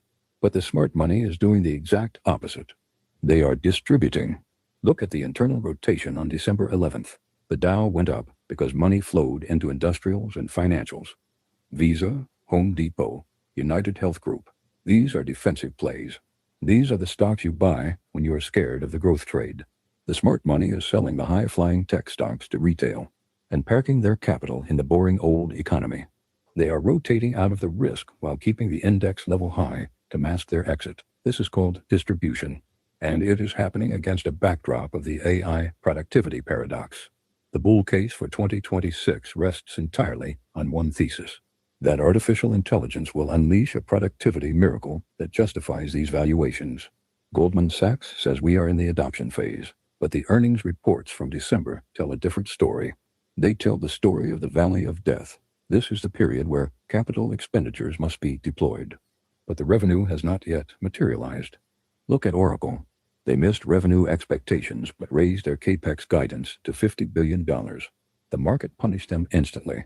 The stock collapsed 11%, erasing $80 billion in value in a single session. This was a pivotal moment. The market signaled that it is no longer willing to reward spending for growth. Investors are demanding immediate return on investment. And when it isn't there, the punishment is swift. Broadcom delivered a similar warning. They noted that while AI revenue is growing, it is dilutive to their gross margins. Think about that. The technology that is supposed to make companies more profitable is actually hurting their margins in the short term. If the AI transition lowers corporate margins due to the high cost of compute and energy, then the entire valuation logic of the S&P 500 crumbles. We are paying premium prices for dilutive earnings, and we are doing it while the political economy turns hostile. The election of Donald Trump brings a new variable to the equation: tariffs. The proposed universal tariffs are a direct supply-side shock. Retailers have spent Q4 warning that they have exhausted their ability to absorb costs. They will pass these price hikes to you in 2026. The Peterson Institute estimates this could add 0.7% to headline inflation. This places the Federal Reserve in a nightmare scenario. If they continue to cut rates to support the stock market, they risk unanchoring inflation expectations. If they pivot to fight inflation, they must hike rates into a slowing economy. They are trapped, and the bond market knows it. This is why the 10-year Treasury yield refuses to fall. Despite the Fed cutting rates, the 10-year yield is hovering around 4.14%. This is a revolt. The bond vigilantes are back. They are reacting to the fiscal profligacy of extended tax cuts. They are reacting to the lack of foreign buyers. They are demanding a higher risk premium to hold U.S. debt. If the 10-year yield breaks above 4.5%, it becomes a gravitational force. It will pull capital out of equities faster than you can sell. At 5%, the math for holding stocks at 22 times earnings breaks down completely. The bond market is tightening financial conditions even as the Fed tries to loosen them. This is a headwind that the equity market is ignoring. But the most damning evidence is the divergence itself. When the Dow makes a new high and the Nasdaq does not, it is a non-confirmation signal. It means the uptrend is losing momentum. It means the generals are being shot, and only the soldiers are left charging the hill. We are seeing a market that is overextended, overvalued, and overconfident. The low VIX level suggests extreme complacency. History shows that volatility does not mean revert gradually. It spikes violently. A small catalyst is all it takes. A hot inflation print, a failed treasury auction, a geopolitical shock. The kindling is laid. The Fed just poured gasoline on it by cutting rates in the dark. Now we are just waiting for the match. The last leg is always the most seductive. It draws in the last marginal buyer before the inevitable mean reversion. But you are not the marginal buyer. You are the forensic detective. And the evidence suggests that the party is over. The music has stopped. But the crowd is still dancing because they can't hear the silence yet. In the next section, we are going to look deeper into the historical parallels of 1999 and 1929. We are going to analyze the specific triggers that popped those bubbles. And we are going to see exactly how the Santa rally could turn into a massacre in Q1 2026. Stay focused. The fog is about to lift, and what is behind it is not a soft landing. The mystery isn't that the market is up. The mystery is why the smartest people in the room are quietly leaving the building, while retail investors are chasing the Santa rally and celebrating the rate cut. The insiders are executing a classic maneuver known as distribution. They aren't selling everything at once. That would crash the price. They are selling into the strength. Every time the Dow hits a new record, they unload a little more. Every time you buy a call option, they are the ones writing it. This is exactly what happened in late 1999. Let's travel back to the dot-com bubble, because the parallels are terrifyingly accurate. In December 1999, the NASDAQ was melting up. It gained 85% in a single year. Everyone was a genius. Everyone was quitting their job to day trade. The narrative was identical to today. Back then, it wasn't artificial intelligence. It was the internet. They said the internet would change everything. They said productivity would explode. They said profits didn't matter because we were in a new economy. Sound familiar? Goldman Sachs is using the exact same playbook today with their AI productivity thesis. But here is the forensic fact that nobody talks about. In 1999, the Shiller-Cape ratio hit 44. Today it is at 39.4. We are within striking distance of the absolute. The headline was. Okay, let me know if you guys want me to do 2 and 3. I'm gonna play Benny's video and Nick's video.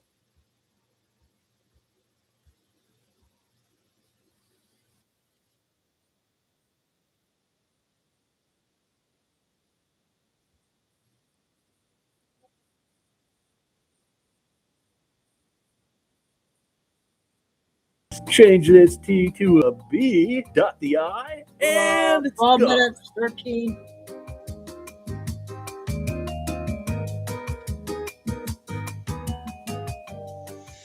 What's up, guys? It's Benny. The election of 2020 was 6 long years ago, but looking at the results, it still stings a bit because, well, it's clearly stolen. It makes my blood boil. It makes me visibly angry watching states like Arizona get stolen in the dark of night. President Trump was up by like 10 points in this state.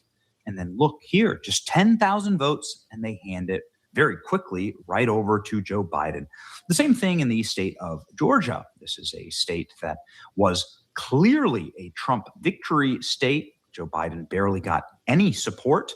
But you can see here in the dark of night, Joe Biden gets just a few extra votes in order to put him up over the top, 49.5%, 49.2%. Such small margins, really. It's like almost mathematically impossible, especially if you look at the vote totals. And that's where this guy comes in. This is part of the reason why I personally believe President Trump was so dead set on arresting Nicolas Maduro. And I have this on good authority. I want to just talk with you about a phone call that I had with a friend of mine who is in, let's just say, clandestine diplomatic circles, been doing it for a while, and is at a top level, one of those levels of statecraft where he's actually met one-on-one with Nicolas Maduro. Doesn't make him a bad person. It's just what people do in his line of work. And he's had conversations with Nicolas Maduro and his team. And what did my buddy have to say about the arrest of Nicolas Maduro? And I find this particularly fascinating. There is a concept, an idea out there that Venezuela is this independent state that voted for a president and Nicolas Maduro is their president. This is, of course, a lie. The people of Venezuela voted overwhelmingly for a different man to be their president. And this just happened last year. But Nicolas Maduro was able to steal that election, was able to manipulate, even though millions and millions of people voted against him, he was able to use the machines in Venezuela to manipulate the election totals and win his election and just seize power. He's an illegitimate dictator, autocrat. He's somebody who very much fancies himself a king, right? Not responsible to the people. And yet he's being defended by the left, who marches in the streets claiming, no kings, but they're the ones supporting this literal king, right? He has no right to rule. He was voted out of office, but he used the machinery of Venezuelan election technology to stay in office. And this is the way that communists in Venezuela have stayed in office for the better part of the last 3 decades. And this is what was fascinating to me in this conversation with my buddy in clandestine diplomatic circles. He explained to me that this technology has been shipped around the world. It's a very stupid decision by Western leaders and leaders around the globe alike to allow this Venezuelan technology to be imported into their countries, unless, of course, that technology promised to be able to deliver results like this. Ladies and gentlemen, Smartmatic and Dominion voting systems were the voting systems being used at this time and in these states and all around the world. They are Venezuelan. If you live in a Michigan zip code and have 0 DUIs in the last 5 years, by design and by systems and storage facilities and through their actual technology, these systems, I have on extremely good authority, can and do rig elections around the world. Now, how does this lead us to the arrest of Nicolas Maduro? Well, Nicolas Maduro knows where all the bodies are buried. Venezuela is effectively just a proxy state that was being run by Russia and China and Iran. They were running operations here against America using, yes, the election rigging technology, also using chemical warfare, this in the form of fentanyl, and biological warfare in the form of flooding our nation with third world criminal aliens, migrants, to collapse our systems, right? And this is what they're doing. This is the Cloward-Piven model. You flood welfare states with criminal aliens that need to suck up all the welfare and resources, and you eventually get to a point where your debt is so big it becomes untenable and it collapses. So whether it's killing people, millions of people with fentanyl, which is a chemical weapon, or biological weapon, or destroying democracy with electronic weapons like the electronic voting systems. And here is what I find particularly fascinating about my conversation is that this individual tells me that Nicolas Maduro admits to rigging the election. So straight up said that Nicolas Maduro told him directly that he has direct, hard evidence of the election of 2020 being rigged, that he knows exactly how it was done, that they had a hand in it, but it wasn't really Venezuela running the op. It was probably more likely China, and that he is in possession of all of that evidence. What? This is why you see the globalists around the world just bricking in their pants. They're terrified because Venezuela was ground zero. 6 minutes. For election theft, for the warfare and ops that were run against our country by other nations. Penny video. And Nicolas Maduro might be Trump's final revenge for the election theft of 2020. If he begins to sing like a canary, which he will, they always do, then who will he give up? Soros? China? Left-wing NGOs? Left-wing billionaires? Who was funding his regime? How they stole the election? He'll sing. He'll tell them everything. They got his wife. This is why they took him alive. I learned all this from my conversation, and it really checks out, quite frankly. It really checks out. And this is something that makes a ton of sense to me. And if you don't believe me, well, then just listen to the President of the United States. You'd think that Donald Trump would be banging his chest on Truth Social, talking maybe about all of the things that they were able to do in Venezuela, perhaps some of the drug smuggling or open borders. But no, instead, Donald Trump, in the small hours after Nicolas Maduro was arrested, has gone on a rampage posting election theft videos that prove that the election was stolen in 2020. Is that a coincidence, many are asking? Nope, don't think so. A Venezuelan military intelligence whistleblower confirmed that the CIA outsources election rigging technology like Smartmatic and Dominion to Venezuela. Donald Trump has posted clip after clip after clip saying these voting systems are crooked and rigged. Kari Lake, somebody who I believe is also a victim of this, saying that the Venezuelan regime is responsible for rigging elections and election interference and election fraud.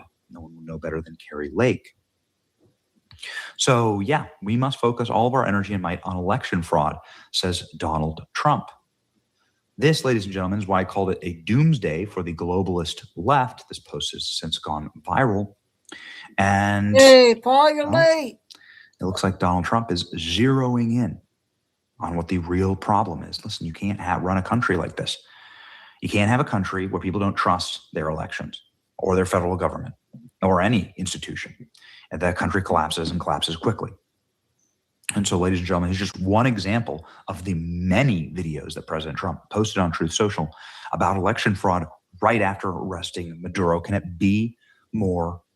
Are you researching dental implants? There's a lot of dental offices that'll talk about doing their teeth in a day.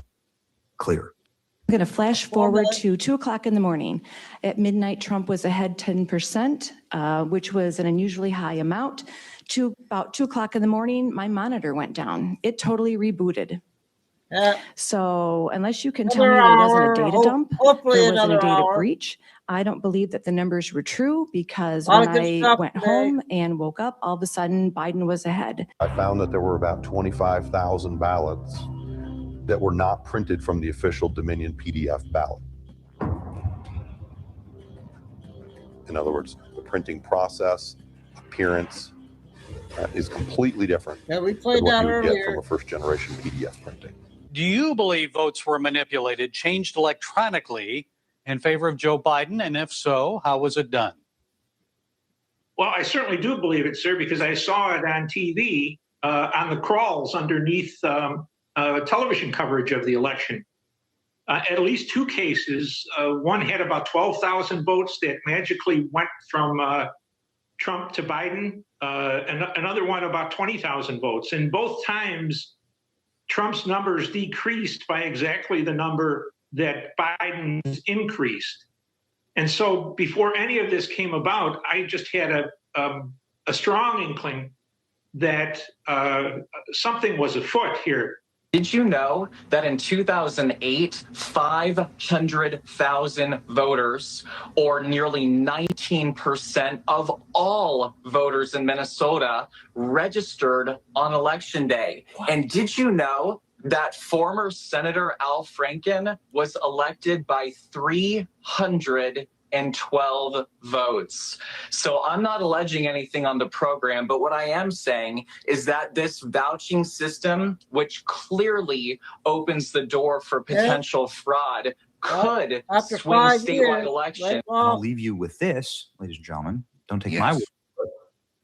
What about Alex Jones? Are they going to now have Maduro expose Pelosi and the Democrats and the Clintons and the Bushes for the drug dealing they've been involved in?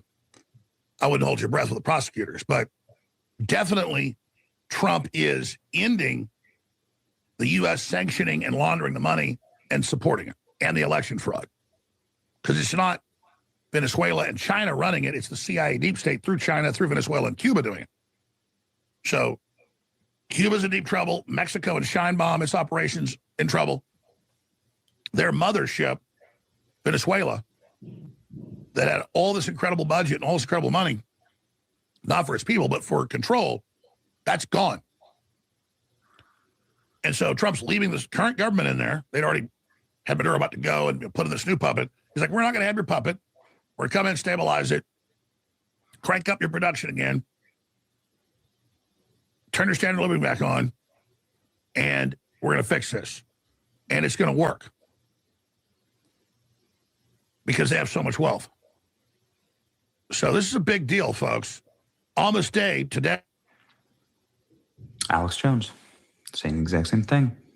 Well, if I'm hearing it from somebody who I trust and know to be impeccable on these things, somebody who's actually listened and sat down to dinner with Nicolas Maduro, and if Alex Jones is saying it, well, and if Donald Trump is posting about it, you can damn well believe we're onto something. We're over the target. Stay over the target. Like, share, and subscribe to our channel. Ishmael Benny. Okay, number 3 coming up here.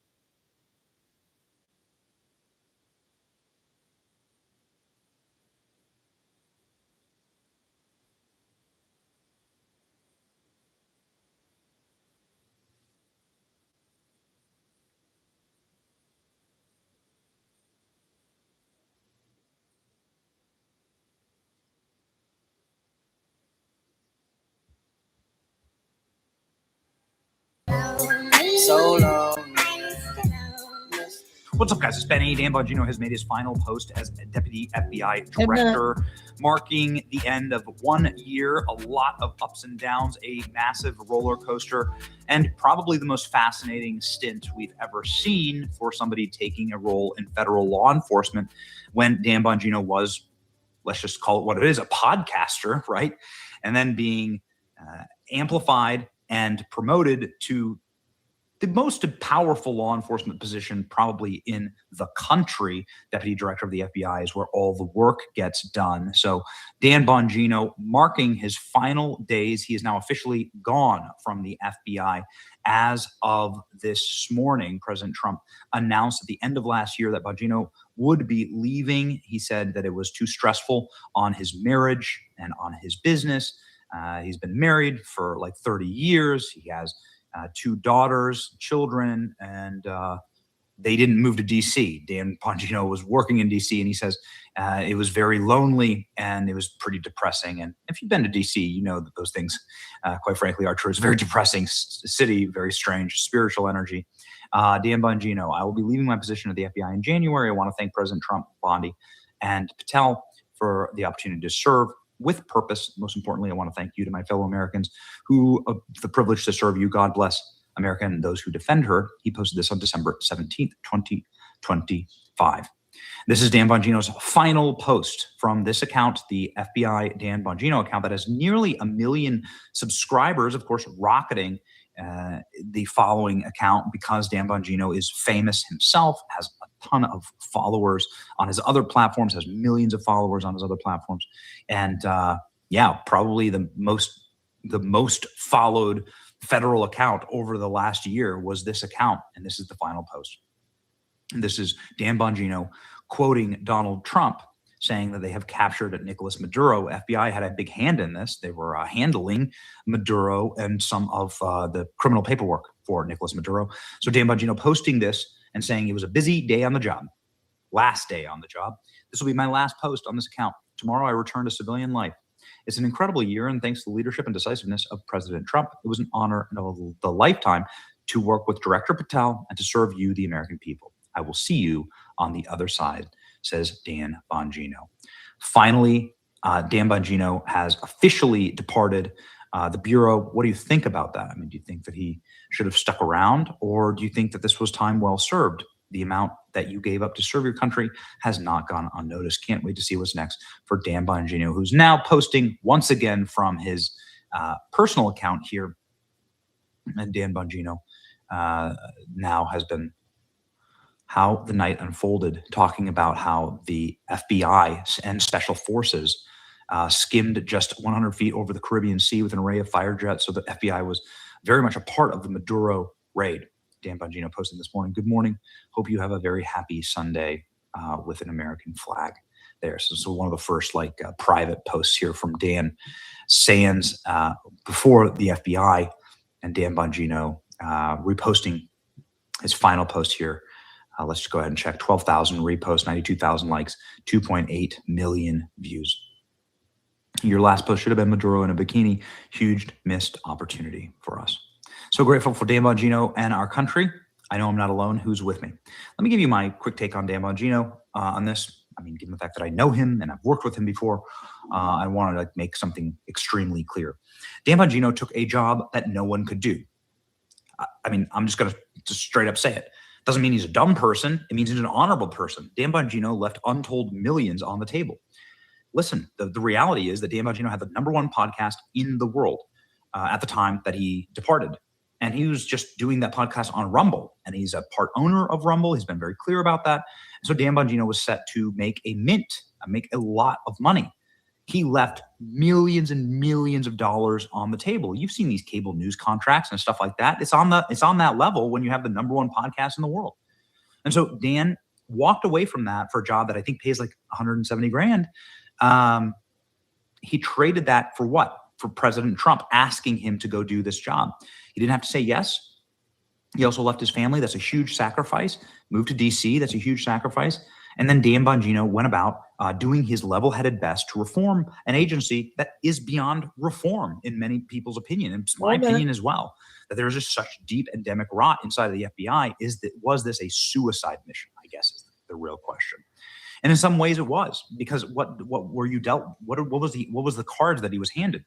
Well, it was handed some real tough situations like the Epstein situation, where I think a lot of other people other than Dan Bongino were making decisions and they were bad decisions and we won't support them.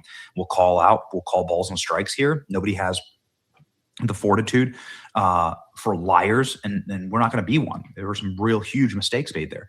Dan Bongino threatened to quit over those mistakes, which, as far as I know, was one of the only people that did that. So that's an honorable thing for Dan. There's the good, the bad, and the ugly. I guess that's the ugly. The good would be obviously that Dan Bongino and Kash Patel have lowered murder rates in this country to the lowest that they've been in your lifetime or mine. Listen, this was the job that they had done at the FBI. They really went and attacked crime and solved crime. And right now, America is seeing drops in murder rates and drug deaths at exponential levels. Again, it's a really incredible thing. And there's been a bit of a revival spiritually in this country.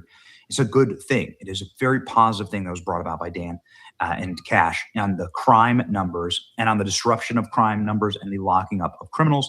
You can see that in the hard data. The data will prove it. The good, the bad, and the ugly. Okay, so that's the good.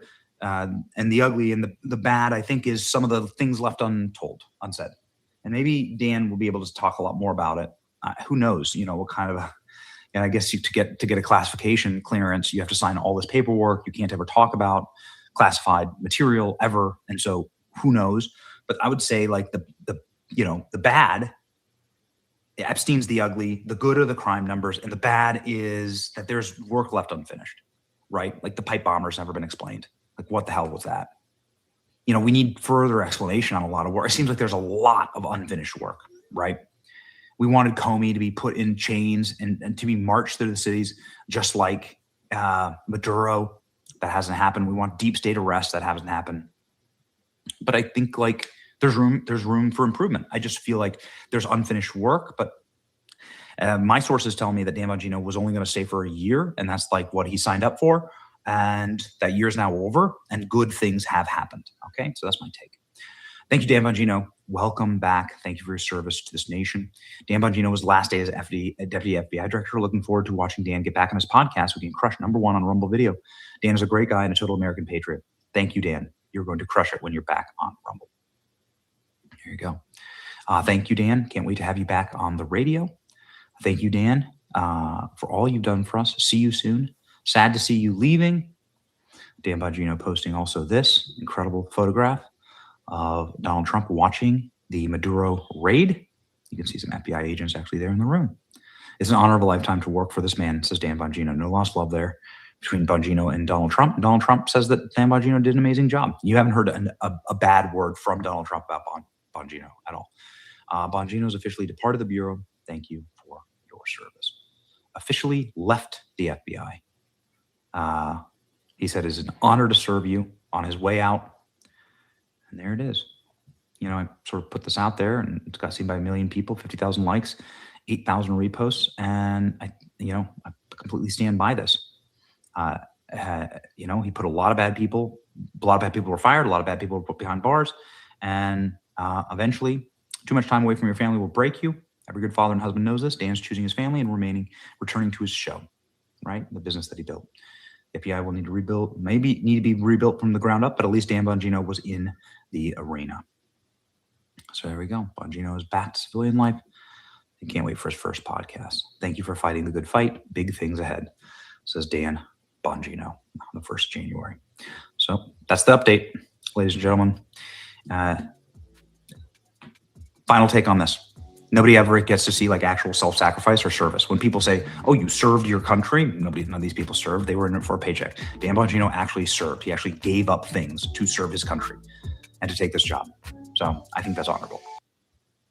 Hey, prayers out to Dan Bon Jovi and his family.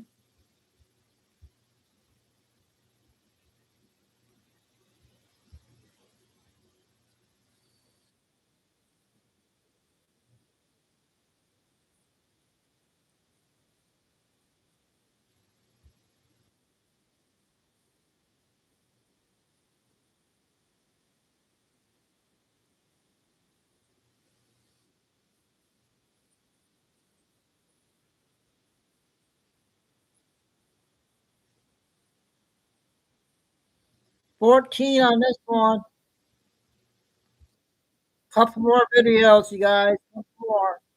In Minnesota, all very much on scrutiny.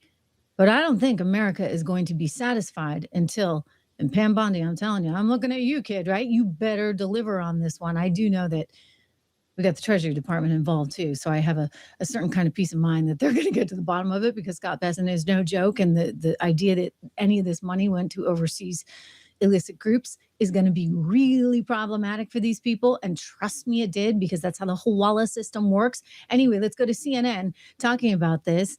And Scott Jennings making a very good point. That nothing is being done, that no one is being held accountable, that this was just let to run rampant is completely false. Well, some people have been held accountable, but I think in the opinion of most Republicans, not nearly enough. And truthfully, until somebody in a position of power, until somebody in a position in Minnesota, elected position, who was in charge of administering this or having some oversight over it goes to jail, it's honestly never going to stop. Look what's going on in blue states across the country. $9 billion in Minnesota, $70 billion in fraud in California, cooking the crime stats in Washington, D.C. When is someone in a position of power going to go to jail for the rampant hold on fraud? a second. What I am telling you, though, is in the case of these states and locales, this is public money, taxpayer money. Sure. People get elected. They're supposed to run these The DOJ programs. is doing their job every single day. About and they Ken are. Walz, the Medicaid program is run by the DOJ state. is prosecuting bragged about putting fraudsters more money into the daycare public funds system that is obviously all rife with the fraud. time. First time Okay, that. so this is kind of amusing, because now you're in a situation where you've got CNN defending Pam Bondi in the DOJ. Ooh, Pam, that's not a good sign now, is it? She's like, they're doing everything that they can. What more do you want? Why are you talking about people going to jail? I mean, they're doing everything they can. Now, this thing is just getting started, okay? Just getting started. And like I said, you now have Treasury looking at it, which takes it to a whole other level. So Ilhan Omar, I'd be pretty nervous if I were you. You're the one that introduced the darn $250 million feeding the nation, feeding our future program that defrauded U.S. taxpayers out of everything. This is why HHS has paused all funding to Minnesota and to Somali daycares. They held events at one of the restaurants named in the fraud case, had former staffer who was convicted in a fraud investigation. I mean, she's got fingerprints kind of all near this thing, right? Oh, don't tell that to CNN, though. No. Yeah, she had a guy, a campaign staffer that worked for her, that helped introduce this legislation, who then was convicted. This came out and an hour admitted he ago. was guilty for fraud. But again, don't tell CNN. They're trying to insist that somehow Ilhan didn't do anything wrong. Isn't the American project supposed to be about treating people as individuals, not as representatives of where they came from, about who their parents were, or whatever, but about who they are and what they can individually contribute to this country? However, what Trump is doing there is basically saying you are worthless if you come from a part of the world that he doesn't think has value. Is that really what we're doing in the United States of America? That's not true in America. That's No, not true. we in America, we do treat That's people not as true. individuals. They always want to go back to the race card over and over and over again. And this was the get out of jail free card for years for the Somalians in Minnesota, because if you dared to criticize them, somehow you were racist. Don't forget the backdrop of George Floyd, summer 2020. You just couldn't say certain things. No, these people were totally like untouchable. Let's keep going. And appreciate them as individuals. It's one of the greatest things about this country. On the other hand, and I am no fan of Ilhan Omar, and she is in a lot of deep doo-doo now because she is very tangled in this $1 billion Somali Medicaid fraud scandal in Minneapolis, and she may be touched by this. And of course, I haven't seen any evidence of her Well, being connected to it, have. except for her being So Somali. let me tell you why No, the no, second no. balance. Okay. Let me tell you why You this. know, she's just Somali. So how dare you go after her? Forget about the fact that the campaign staffer, he was convicted. Like he's in jail right now. CNN, you forgot about that one. Anyway, they love Ilhan Omar over on CNN, so they keep giving her opportunities to explain herself. And this massive fraud that we at least know is 9 billion, estimates of 100 billion out there. And look, surprise, surprise, exactly where Ilhan Omar goes. It's almost like you could have predicted it. Why do you think Nancy Mace is targeting you as much as she is? It's an easy clickbait. There is a lot of hate in this country for Muslims. There's a lot of hate in this country for Black people, especially Black women. And there is a lot of hate, severe hate for immigrants. And so I fit them all. She knows that she can easily raise money and get support for her bigotry from her bigoted, the bigoted people who want to give money to her campaign. But the reality is, in this country, the First Amendment does not only protect speech, it protects the right and liberty for anybody to practice their faith. I do practice the Muslim faith. I am an immigrant. I am proud of both those things. And I was, of course, born in Somalia, which the president likes to mention. And I'm also proud of my Somali heritage. And that is not something that they can take away from me. And I just want to say, one thing that the president should understand is that you can't impeach a sitting member of Congress. And it is unfortunate that the members of Congress have not educated their uneducated president about how things work in Congress. Well, actually, they are going to be forcing a vote on this very thing. In fact, Representative Fine out of Florida is pushing forward on it. In the meantime, thou dost protest too much, I think is the Shakespearean phrase, right? From Ilhan Omar, because instead of saying, gosh, it was really awful, we feel terrible about it, instead she's going back to, well, this is just racism. It's because I'm Somalian. And I'm sorry, but that's not going to fly anymore. It's not 2020 anymore, baby. Wow, Elon was spot on. You know who complains the loudest and with the most amount of fake righteous indignation? The fraudsters. It's a tell. You listening, Minnesota? You listening, Ilhan Omar? Okay, again, her guy, her campaign manager is the one that's been convicted. One of the campaign managers, because the hubby was the other campaign manager, okay? The hubby that she married and announced the marriage of herself and another Timmy. It must be very popular in Minnesota. Timmy Minette. And she get married on the same day that she debuts her Feeding the Nation, Feeding the Future program. It's really peculiar. But, she's going to be in a little bit of trouble, whether she realizes this or not. I want to go to Representative Fine, who is a little annoyed with one Ilhan Omar because of some of the things that she has said about Israel. Some of the things, it's like, wow, apparently it's open season on Israel, but God help you if you go after the Somalians. No, they're like completely protected. And he's calling out the hypocrisy of this because he said something about, we really need to effectively extinguish, and he didn't mean like exactly that. But he's trying to get rid of some of the extremism within the Muslim faith because that's effectively, in his view, the problem. And if you're going to get rid of the terror group, right, you want to make sure that you don't have that extremism out there. And she took that quite literally and then started fundraising off of this. And he's like, all right, you know what? You want to do that? Well, guess what? I am going to demand a vote to have you pushed out of Congress. I want a whole vote on it. And on top of that, we should look at denaturalizing you too. Watch.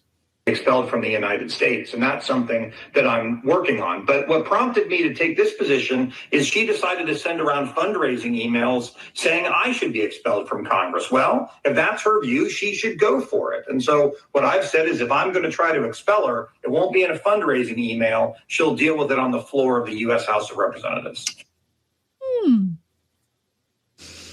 So are Ilhan Omar's days numbered? In the country? In Congress?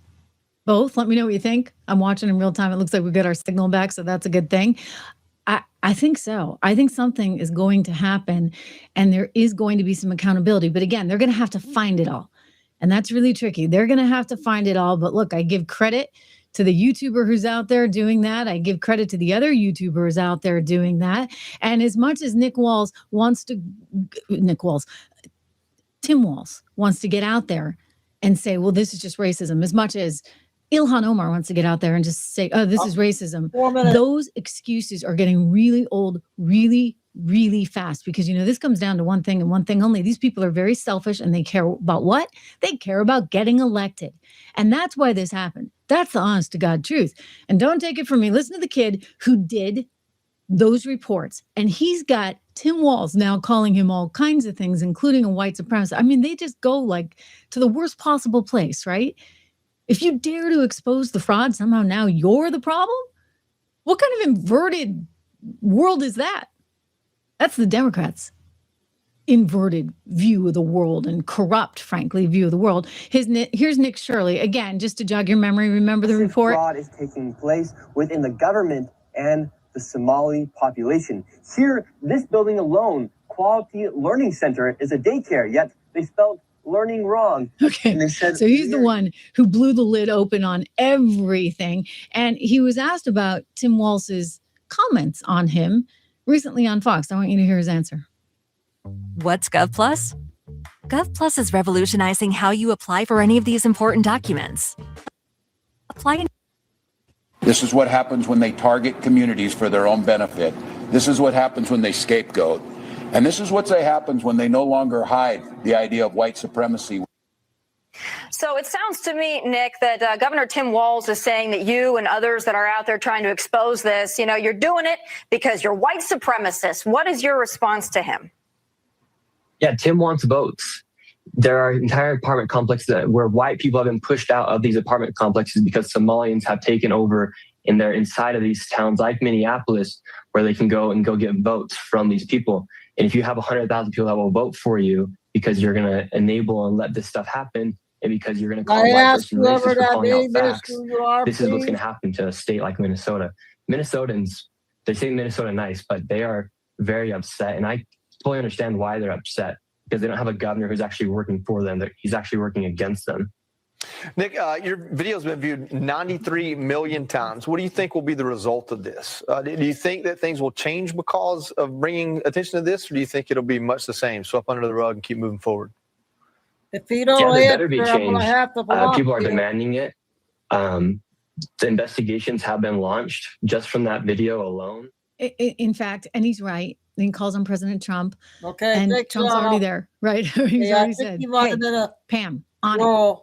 Hey, Scott Bessent, get on it. Hey, Kash Patel, get on it. So things are happening. But let's go back to what he said there. Why is this happening in the first place? Go ahead and block And him. I thought he put it pretty simply and pretty eloquently. Tim wants votes.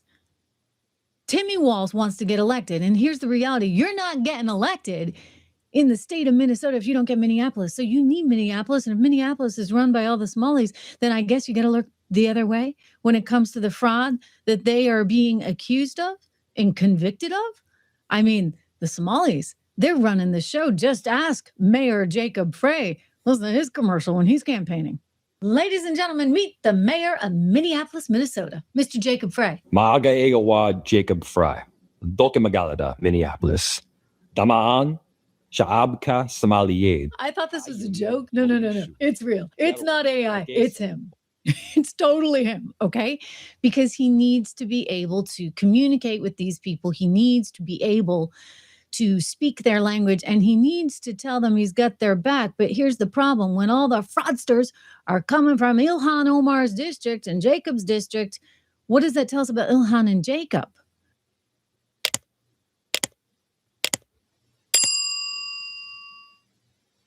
Yep. Okay. That was a one from Trish. I got it. The last one is 16-2. She had two good ones out today. This will be the last one for tonight.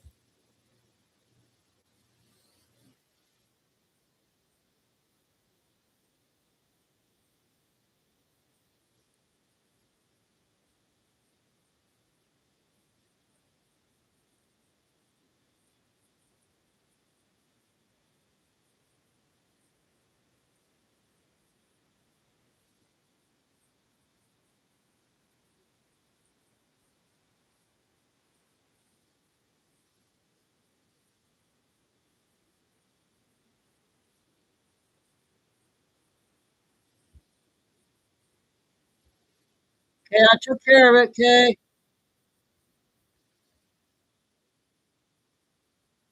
We're seeing here is also the Trump administration spreading stories that are anti-immigrant in nature. And so that story has a lot of anti-immigrant undertones. The one we're talking about now against Somalis in Minnesota, which has also been a theme with the Trump administration.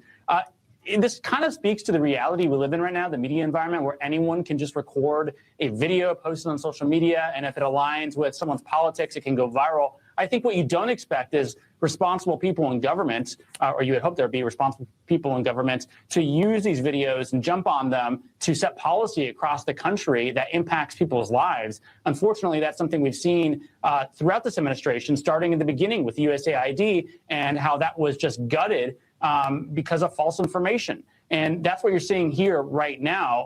Ironically, too, we should point out that it comes from an administration that's quick to jump on others for not being entirely accurate. If there's a tiny mistake a news organization makes, this administration exploits it to say the entire story is not accurate. In this case, we know there are inaccuracies in this video, and it wasn't fact-checked like it would be at a major news organization, and yet J.D. Vance and others are holding this up and saying that the legacy media should take notes, which is, of course, pretty ridiculous. I mean, is he jealous or what? Gosh, I'm sorry. Whatever his name is, MSNBC now contributor. This guy got you beat. The 23-year-old, he got you beat, and you're just jealous and upset about it. Were there inaccuracies in the report? Not as I understand it. I mean, you saw CNN did their deep dive. CNN went in and said, okay, let's see if there actually are any daycare. And they couldn't get any response from any of these daycares. Guess what? Because there are none. Okay. See you tomorrow night. Earth to MSNBC, Earth to CNN. The jig is up. And now, Earth to Ilhan Omar, Earth to Tim Walz, the jig is really up to the point where you now have Representative Emmer saying that he's the representative from Minnesota, another one of those from Minnesota, but this one's a Republican, saying Ilhan Omar may actually face criminal prosecution. And there are similar calls right now for Tim Walz, because the question's going to become how much did they know and how much did they look away from? This is a big deal. And we're finding out, guess what? Thanks to all these citizen journalists, those gosh awful 23-year-old something citizen journalists that just go out there and have a camera and go knocking on some doors. Minnesota's not the only state that's suffering from these Somali daycare centers. I mean, sorry, there's like a trend here. They've figured out the system pretty darn well. Take a look at what's going on right now in Ohio. Another citizen journalist uncovering this one. Another one? Check this one out. Today I'm showing you 161 Childcare in Columbus, Ohio. And as you can see, it does not look like a childcare center at all. It is locked. It says it's open. There's a little desk right there, but the ceiling's all falling out and stuff like that. And if you come around back, you can see that this place is just a total dump. This is unbelievable. Literal just debris everywhere. This is your taxpayer dollars. The question, how do you enroll? How do you enroll your children here? You can't do that? No kids? So how can I enroll my children? It says you get public money through Ohio. You get money through the state of Ohio. This is why I keep saying you cannot give government too much money. What government has, government spends. And quite often it winds up possibly going to fraud. No. Okay. You saw that. All right. So this is now becoming kind of a trend. And we've got stories that are rather similar out in Ohio. Oh, I forgot Lewiston, Maine. Lewiston, Maine, where there's also been reports of this. We've got... Guys, got hair loss? I know what you're thinking. Should I shave my head? Comb it over? Wear a hat? Just... Minnesota, of course, Ohio, which I just showed you, and Washington State. Guys, look at this one in Washington State. I mean, there's pages and pages and pages. Apparently, all these daycares were registered to the same Somali daycare company, all like on the same day. And Elon Musk actually tweeted this out and said, wow, like many of these don't even have addresses. How can that be? Like, how is Washington State willing to allow that?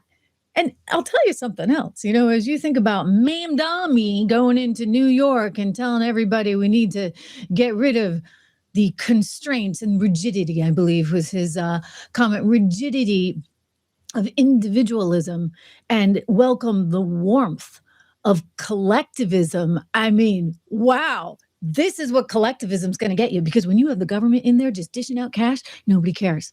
And it's ripe for corruption, especially when you have specific groups that are relevant for some specific politicians. And this particular group in Washington State, in Ohio, in Minnesota, and in Lewiston, Maine was very relevant for some politicians, which is why this whole thing is going to explode, in the sense that I have a feeling we're going to find some fingerprints on a lot of this. I'm not suggesting kickbacks, but gosh, wouldn't that be interesting if we actually saw that? But a lot of people looking the other way and allowing for the money spigot to stay open. Why? Because it worked for them. It worked for the politicians. California, meanwhile, another biggie. I mean, they're losing what, 70 million? Billion, forgive me, 70 billion. They just can't find somehow, some way. Gavin Newsom and all his grand plans for socialism and collectivism and taxation of anyone who dares to try and earn a living. No, it's all going to go through the state, don't you see? You got to be part of the system. You got to join the Somali daycare crowd. That's how you make a living these days. And look at what's going on in California. $2.3 billion sent to LA County over 4 years is completely unaccounted for. Woo, just 2.3. Turns out it's actually 70 billion. So you're talking 70 billion. That was just the other day, 2.3. They're finding more that's unaccounted for every single day. The president out tweeting or putting on True Socialites to say there is more fraud in California than there is in Minnesota, if that's even possible. When you add in election fraud, then they are tied for first. 2 crooked governors, 2 crooked states. You see, again, no one's minding the store in these places. I mean, the Somali daycare centers and autism centers and, what else? The Medicaid, Medicare, home care facilities, et cetera, et cetera. I go down the list, but they've had numerous examples now in Minnesota of massive fraud. And this is what Elon Musk was getting at all along with Doge, that this stuff needs to get exposed and it needs to be brought front and center so that we can stop it. And the Democrat politicians just wanted to keep going. This is one big gravy train. They want to transition to this collectivism type economy of socialism that rewards corruption. I mean, maybe they don't intend for it to be that way, but that is the outcome. Take a look at what's going on in California. Bill, how long has this kind of fraud been going on? I mean, the homeless issue in Southern California is a massive issue. Taxpayers have forked over tens of millions, if not hundreds of millions of dollars to fix it, and people are stealing it? It's unbelievable. And, it's probably been going on for a very long time, but unfortunately, no one's really looked at it until recently. Before this position, I was in the state legislature, and we would ask a lot of questions about the billions of dollars being spent every year to solve homelessness. And we can all see with our eyes and ears that it wasn't being solved, and the money wasn't going to the people who needed it most. So one of the first things I did after being appointed as the U.S. Attorney here in LA was to create the Homeless Fraud and Corruption Task Force. And frankly, we were starting from the bottom up, and we began brand new investigations with the IRS and the FBI, and it's already culminated in 2 separate indictments, and I can assure you that more will come. In the 2 indictments you've announced thus far, in one case, somebody was taking this money that was meant to build homes for the homeless and spending it on things like tickets to Coachella concert, jewelry, and a Beverly Hills mansion. It's frankly outrageous. And this goes to show when you hand out billions of dollars with little to no oversight, there are people out there that will take advantage. And that's always been our suspicion, is that there's been very little oversight or accountability to the individuals who receive this money. Most of the money goes out to nonprofits or developers who claim they're going to use the money to build housing. And what we saw in these 2 investigations, that's not where the money went. And it was used to pay. In other words, unfortunately, what government has, government spends. And it doesn't always go to the people that it's so intended to go to. I mean, you heard Elon talk about NGOs being one of the biggest frauds going, right? Huge example of fraud. And so you've got to come back to why is this happening? And there may be some reasons for that. In fact, Minnesota elections very much under fire right now, and their election style, their rules, et cetera. We're going to get to that.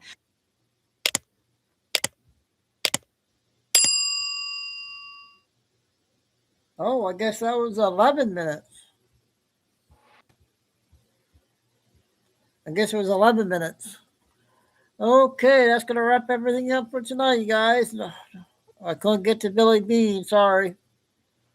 We had a lot of other good stuff that we put out. So everybody have a good work week and another week, first week of 2026. Okay, and Lucy and Deb, everybody. God bless everybody. Love all. Remember, please hit the like. Stay safe, stay strong, keep the faith. Never give up. Signing off, Chico and New till tomorrow evening, if not sooner. Have a good one, you guys.